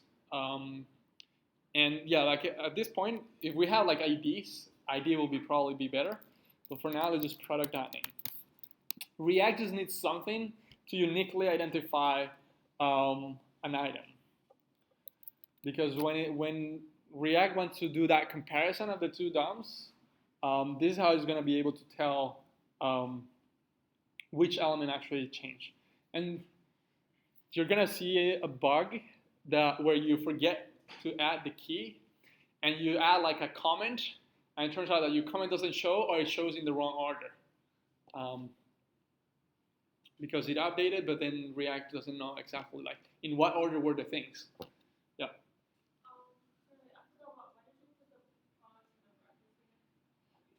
Yeah, that's a good question. So in here, at first I was passing the props as just in quotes, as strings.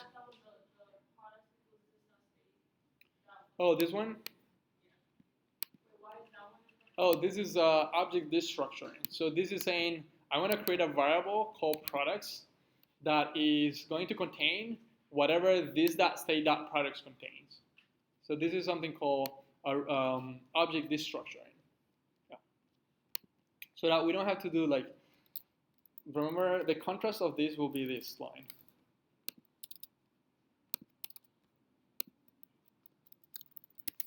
So here, these two lines are the same. But developers saw, oh, I'm writing products too many times. 2 times. I want to write it only once. And then they created a line above. Yeah.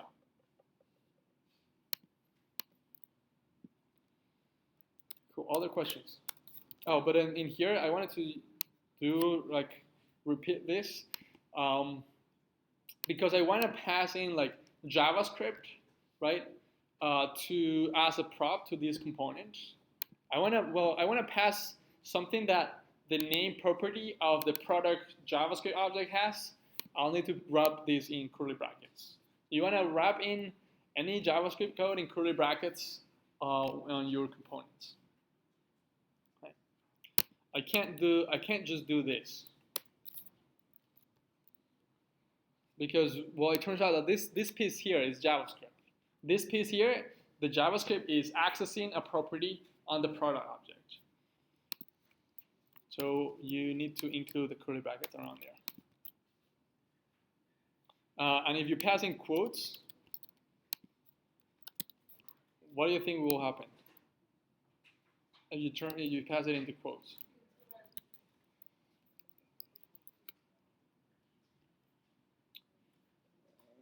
Encounter 2 children with the same key. Oh. Well, this is because I'm using the key, which is special. Product tag name. If I pass this as in quotes, it will take it literally,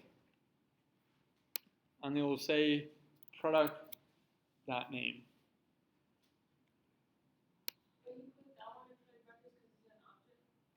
I put like all of this in curly brackets because I want to access properties of a name I want to access properties of an object. I want to pass those properties to the component, and accessing properties of an object is JavaScript code. I need to wrap that in curly brackets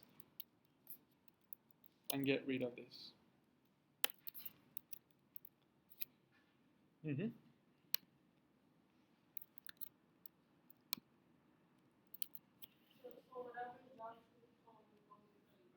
Yes, whenever you have JavaScript code inside of your components, you want to put it in curly brackets. Yeah. In fact, we could write this. We could write this map, this loop. We could write it in here. Maybe let me show you that just so that you have it as a reference.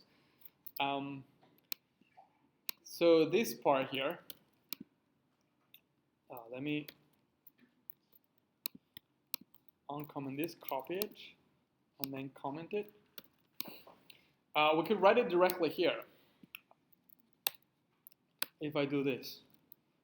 But then I'm gonna get rid of the variable assignment if we write it like this. We are writing this chunk of JavaScript code, the map itself, in our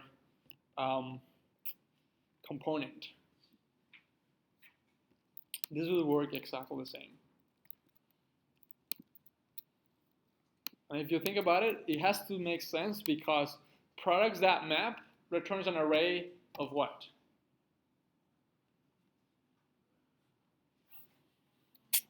Of components, of React components. And React knows how to render an array of React components. So these two are the same thing.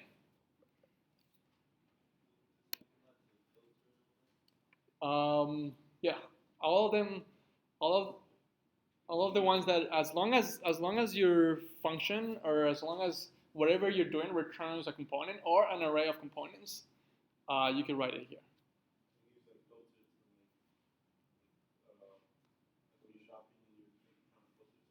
Right, like if we wanted to have a filter that filters by price, for instance, yeah, we could use that here. So yeah, like whatever feels more comfortable. I remember I first saw this method of like writing the JavaScript straight on the component. But later on, I think this one is a little bit cleaner, where we do that somewhere else. And we just call the variable that has the array of components in there. Question in the back. Did that load? Yeah, like I'm refreshing this page. So this is the same code. Make sure that you get rid of what you can't. So there's some limitations on the code that you can write inside of these curly brackets. I think some of you already saw that you cannot write if statements, for instance, inside of here. Something else you can't do is define variables. You can't say let a equal 1. You could use if you need sort of like if state and if this then that logic, you could use ternary as a replacer. Yeah. It's better to do it that way than it is to do it with a variable. No, there's like both of them are the same. I prefer this way. I prefer this way where instead of like doing this in here, I just call the variable that has the array of items.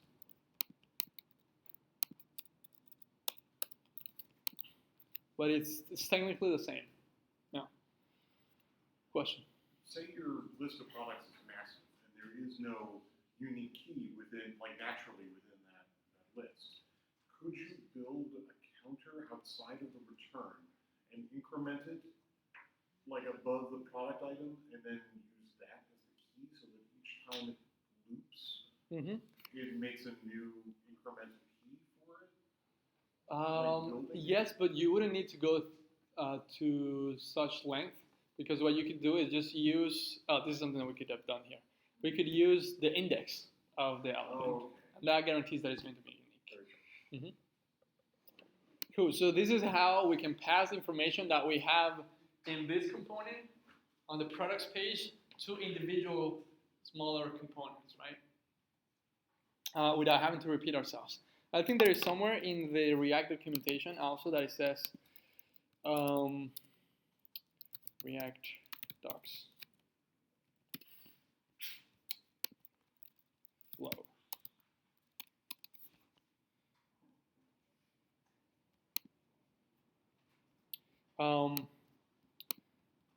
Rendering element state of lifecycle. Let's see this here.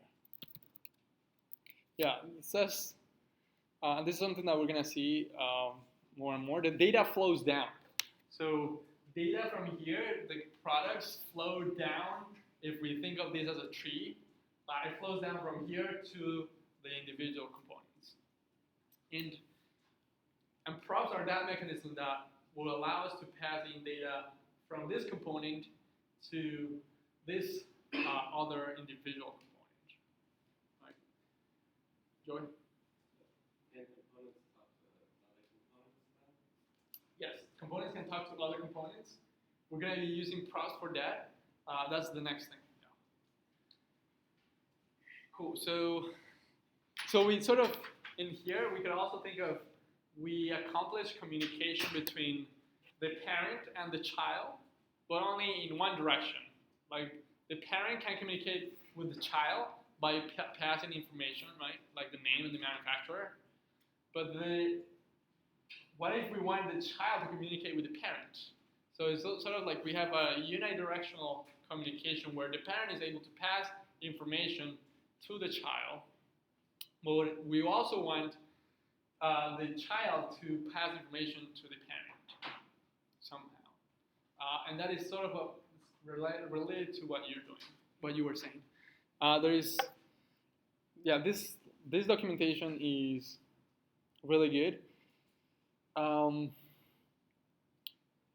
Joy, what you were talking about is called lifting state up, if you want to look ahead. So let's see what the example here is.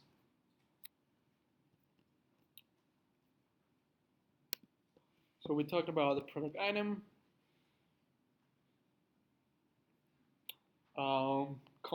component architecture. This is about like how we have broken down our app into smaller reusable components, and how the products page is a class component, a stateful component, is in charge of, the products page is in charge of holding the products. Remember that those products come from an API, and then this component will be in charge of making that network request to get the components. This component is also in charge of building the list of items, right? Or iterating over every list item.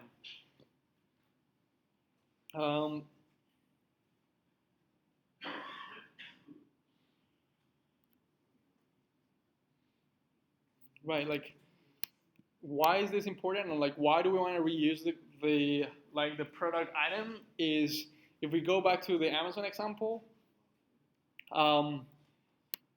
components for small product items can show up on any page, right? Like you get it on the home page, you get it when you search, you get it in your shopping cart, right? And you want to reuse that.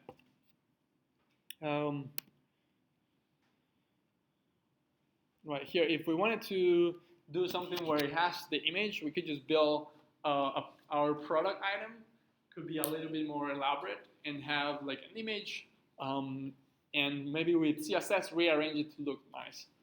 To have the image, maybe to have it centered, the text center, the price in a different color, something like that. Unfortunately, we don't have the time to style it.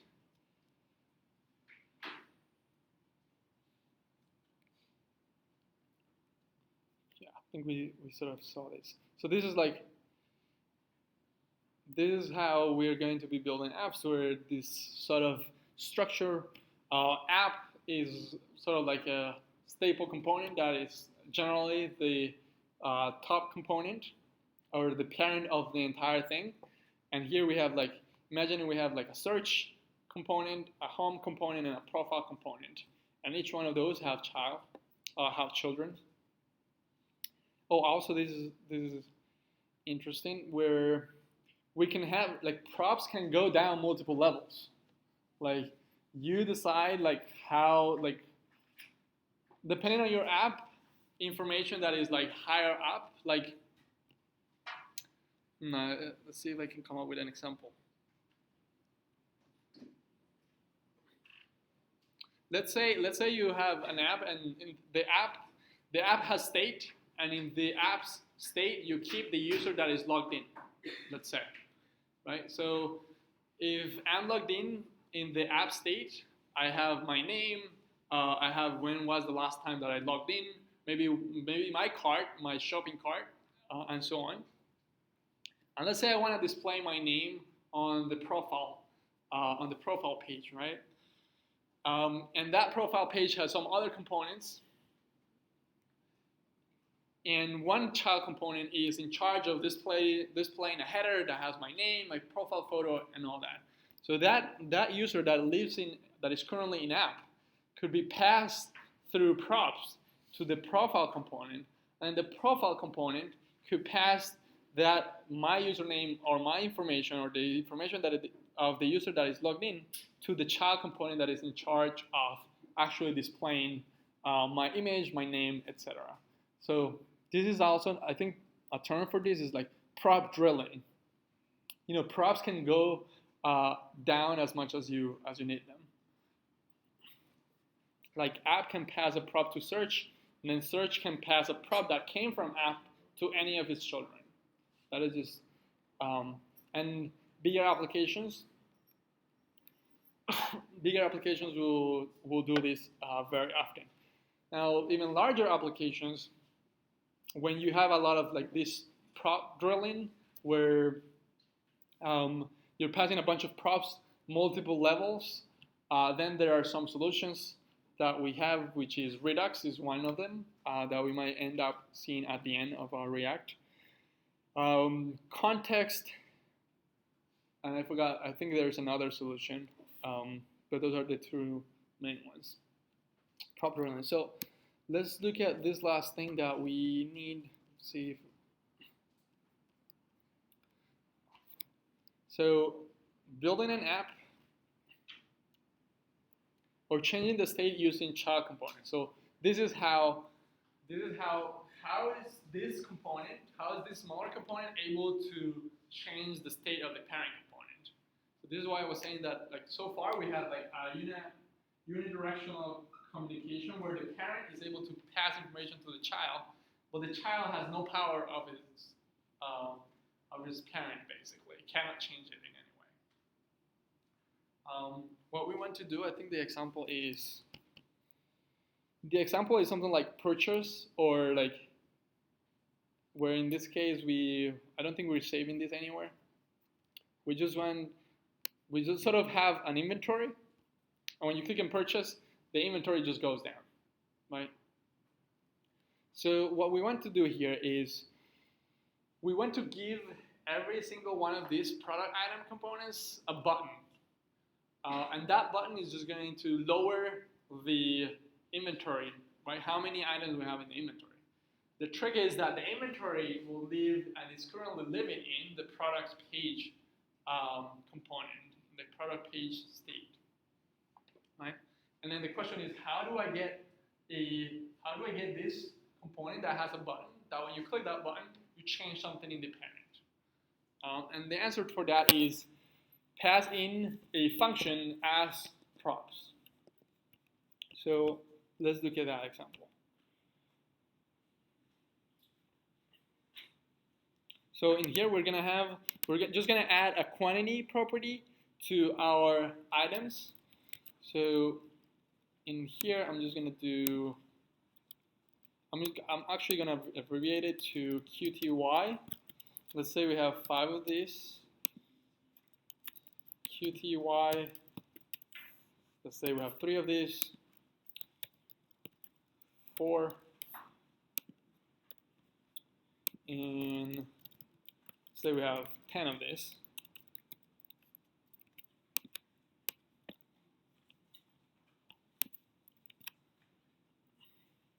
Now, so I added these properties on my state.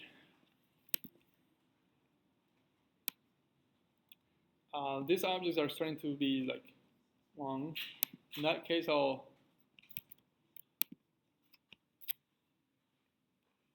every product now has a quantity. So now our products are more like our inventory, how many we have. And we want to have a button next to each component that when we click, it's going to lower this item. It's going to lower this quantity. Let's see if we did any reshaping to the state. Oh yeah, we didn't do any reshaping. Okay.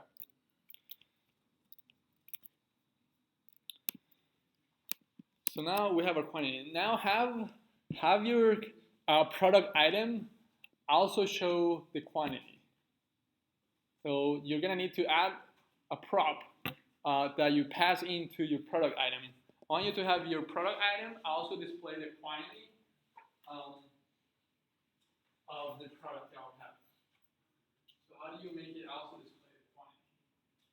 It's already displaying the name, the price.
Any questions about displaying the quantity property? Passing it as a prop to the product item. So the way in which you can do that is, so I like to think of it into like 2 steps. One is the component needs to expect the property being passed, or expect the prop being passed, and actually pass the property. So in here, I'm going to pass the property saying qty equal product dot qty, and I'm passing. So I did the first step, and this is going to be the source of some of your bugs where you forget the second step. So here I'm passing the prop, but the component is not doing anything with it. or is not expecting it. So here, if I go to the page, see that doesn't show it. That is because the product item is not making use of that prop, or is not expecting it. So let's do it like maybe next to it. I'm just gonna add a dash, and maybe just do like a number, and then props props.qty. I just do that number so that it shows next to it. Here's basically how many we have. We have 5 Ultra Boost, 1 Low Classic, and 10 SK8. Cool. So now I want you to add a button to your product item component. Add a button that says purchase.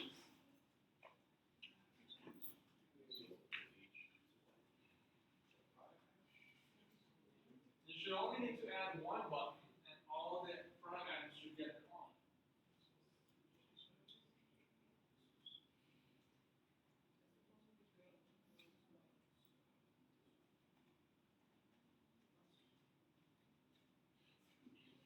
Just to say purchase.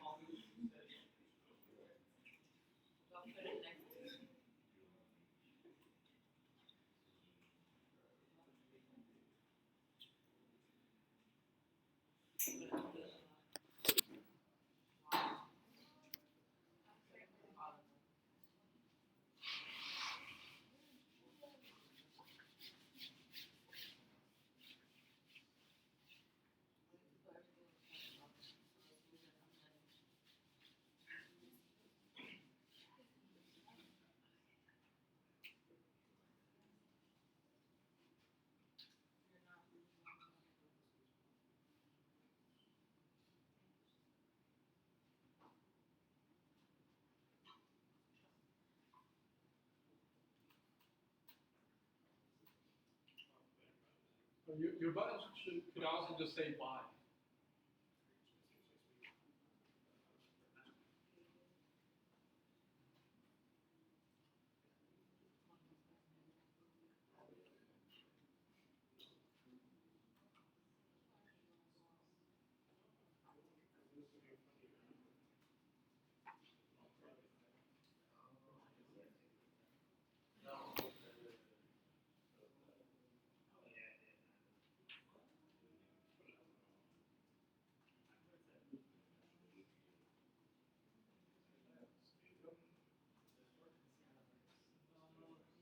Yeah, that works.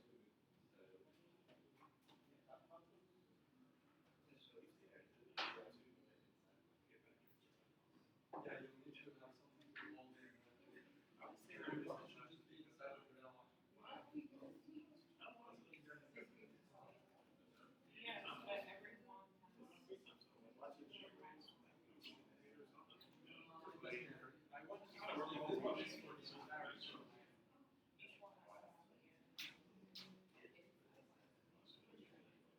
No, yeah, I mean, maybe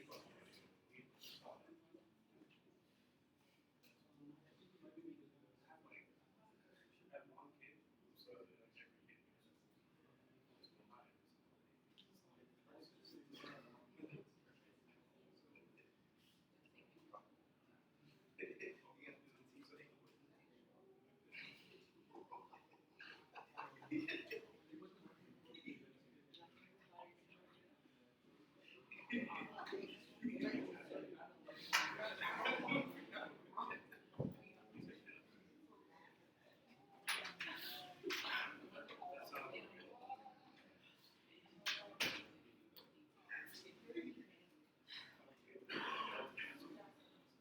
So you put a button. You know how to add an event listener to that button, right? You could have an on-click, and then have a function that console logs or something like that. But what we want is we want this button. So now we have sort of a structure like this. We have on our item, we have the name, manufacturer, the price, the quantity, and a button that says what, right? And this is represented by one of these smaller product item, PI for short. What we want is, we want this product item, when we click a button on this product item, to affect its parent, to affect the state of the parent. And so that we could, wait, so let's add the button here. Or call it buy. Now we add it in one place, and now all of them get it. Now let's say we have an on click.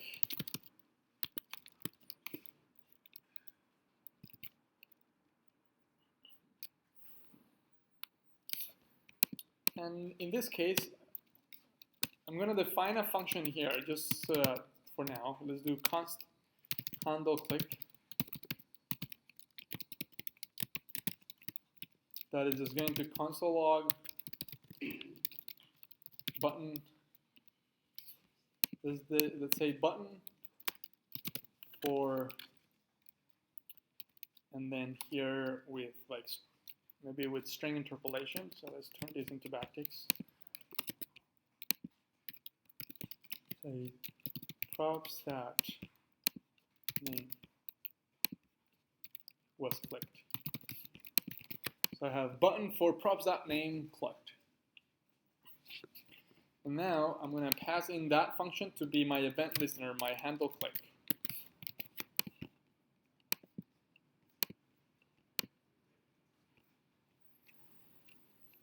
So this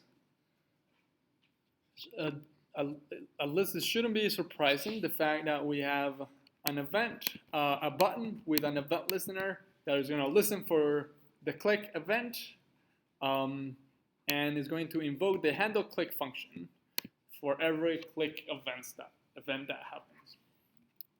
We go to our page, we go to the console, we click the button, so we say button for Ultra Boost was clicked, button for Air Force was clicked, button for Classic Leather was clicked. Let's click that one again, and it just shows multiple times. And then button for the SK8 was clicked. Cool. So we attach the event listener to the button. Now the harder part is what I've been saying, which is how do we get this button that lives in the child component to affect the state in the parent, right? And why do we want to do that? Because we want the parent component has the quantity, and we want to subtract from that quantity. So what we do here is, or the mechanism, or how we're going to solve this problem is that the parent is going to pass down to the child through props the event listener function. The parent will pass down through props the event listener function to the child, and the child is just going to use that event listener in its button. So what that looks like is, let's do it like this first. I'm just going to move this function from here, literally cut it, and paste it on my product page. Now, since this is a function, or since this is a method in the class, I need to get rid of the const. So now it's a method in the class. So I just moved that function to the product page. So now the function, the event listener, lives in the products page. And the products page, the parent is just going to give that function through props to its children. So what we do here is, oftentimes we just use the same name. So handle click. Now in here, when we're building this product item, we're going to pass another property, another prop. I'm going to call it handle. Let's do a handle by click. And this handle by click is going to be equal to this dot handle click.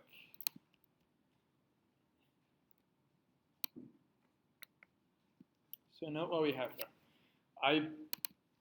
I created a function. Well, I actually moved it from the product items, literally copied it or cut it and pasted.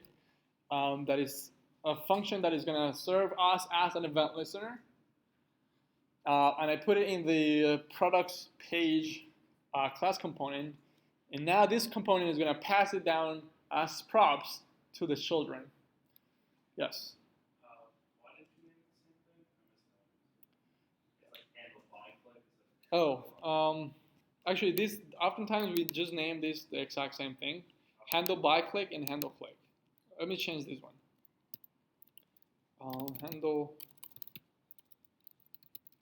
by click. It's just a convention. They don't have to be named the same.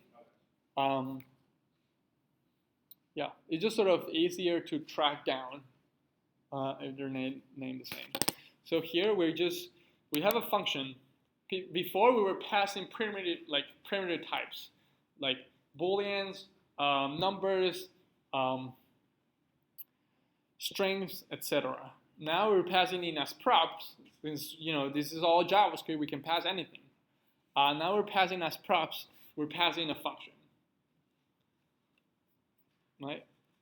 Now our child component can just access that function through props the same way that it was accessing the name, the manufacturer, the price. Now in here on handle, like on click, I'm just gonna need to say your click function is gonna come from props that handle by click.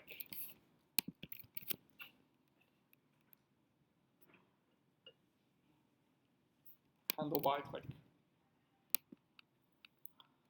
So first step is this is with all props. You have to do two steps. One is pass in the prop to the component, and the component must utilize it.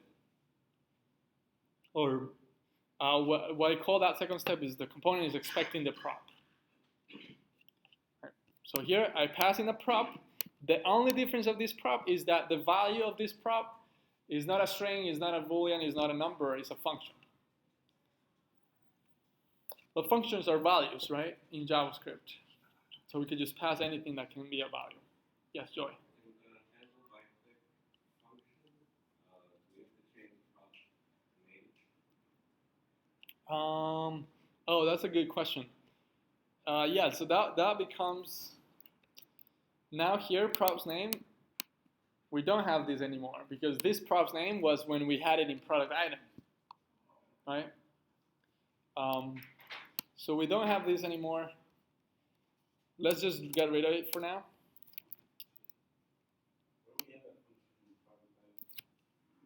Because from product item, this function cannot modify the state. Because we want this function to modify the state in product item, in products page. This function, from here, we cannot call set state on the parent.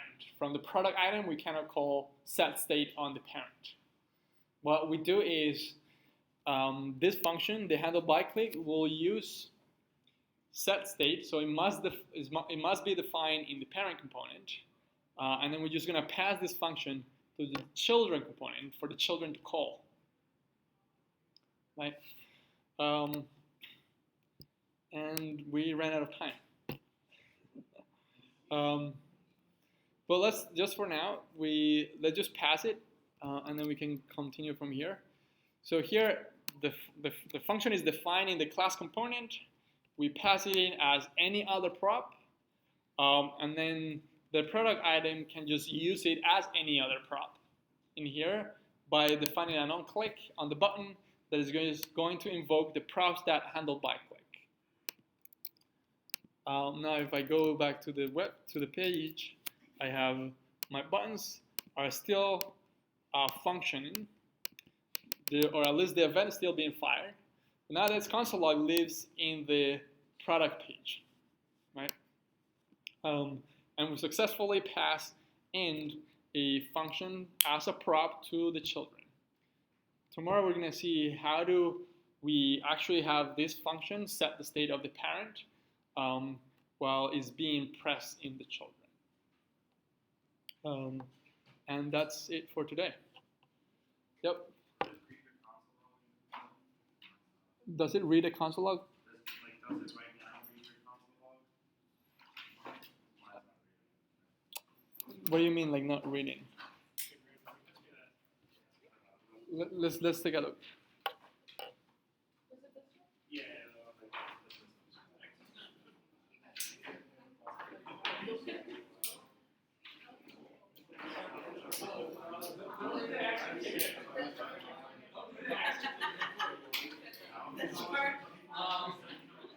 Don't do the exit ticket since we didn't finish.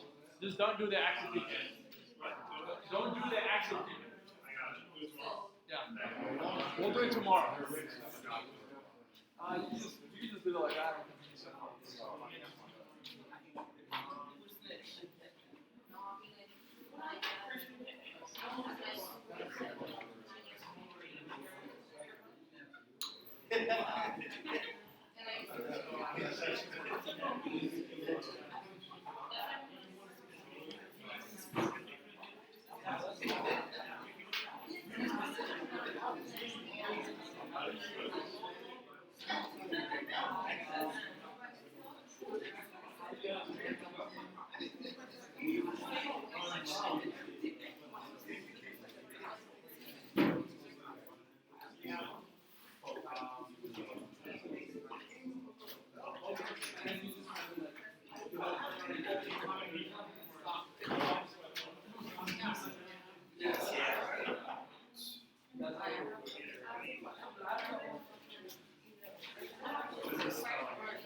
That's like my biggest fear.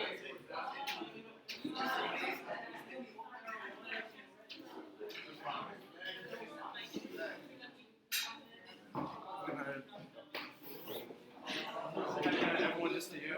Let's say have good night, everybody. Also can.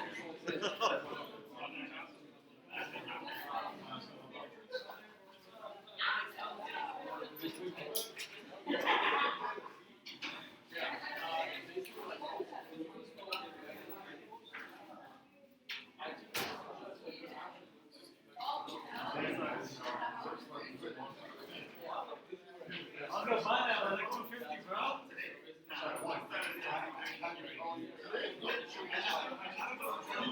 Yo.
like there's only one out. When you finish the game, out's still there. Like constructor was only always.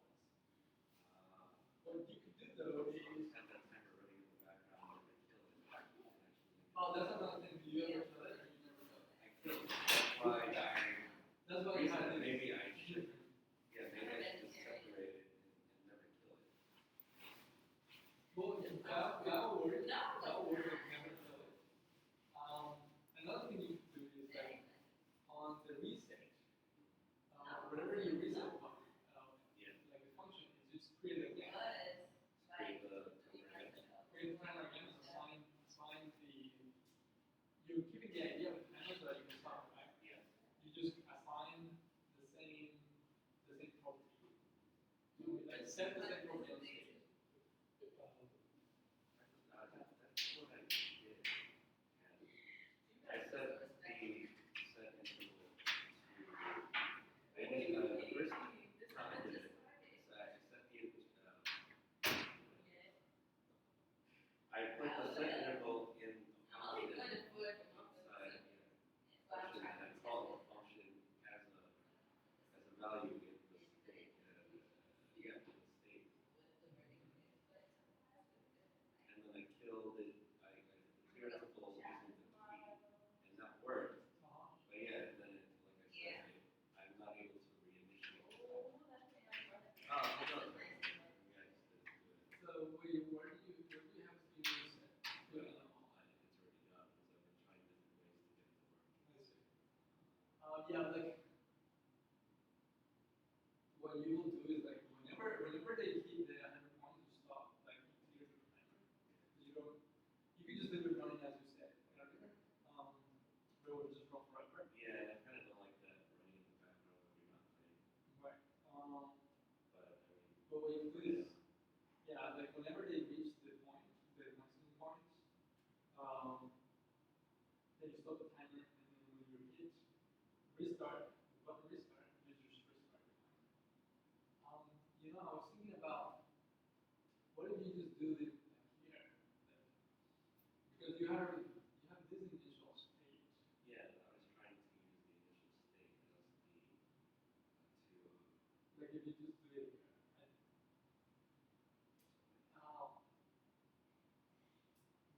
I don't think it will work, but this is an interesting case.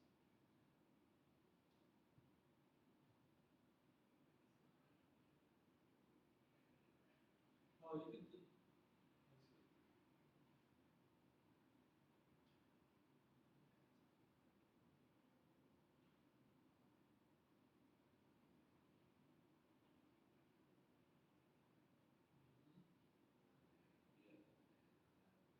The problem is that it will still be calling once. Yeah, that's the problem.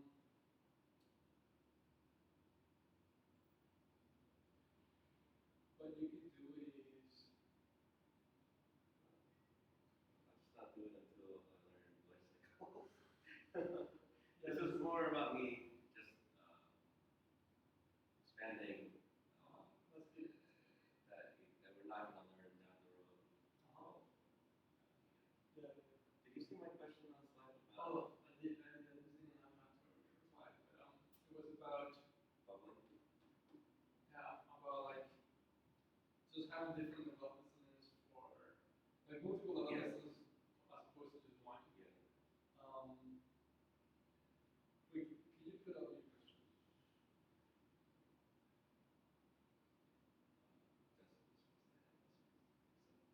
It's okay. She's not here. I think she forgot.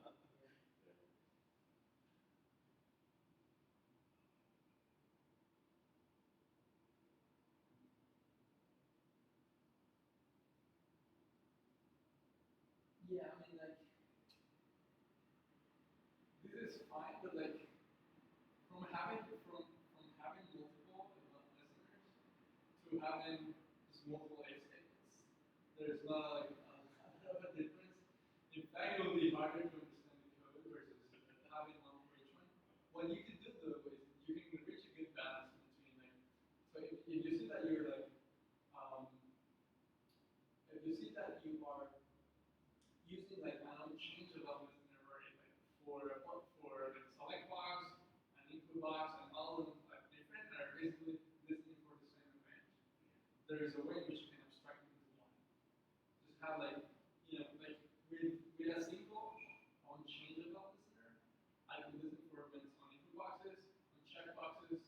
radio buttons on select. And the way in which we would do that, like I didn't want to show it because I don't like my fear is always that people are getting lost. So I try to do it in the most fundamental way. And if we have time, I can expand on that. But the way in which you do that is to every one of these input elements, like select, input, the input box, or the radio buttons, you will just give a name. Name, Give a name name, a name attribute, yeah. And then your event listener will just read the name through the event that target that name, and then you will know what property needs to set.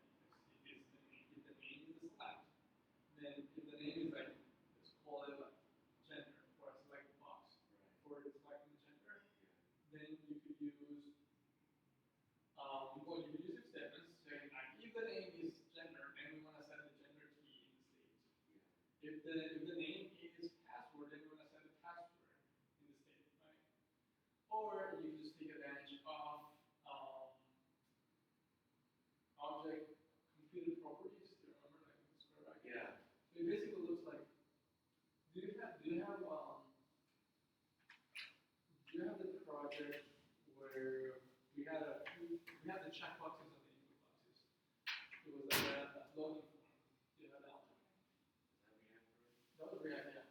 I think that was last. Is that the first one? That was the state. That was when we were dealing with state. Oh, you haven't done that one. No, because yeah, we've been so bogged down this whole week. That makes sense.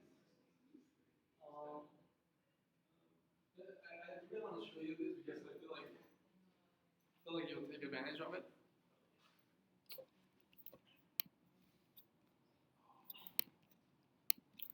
Let me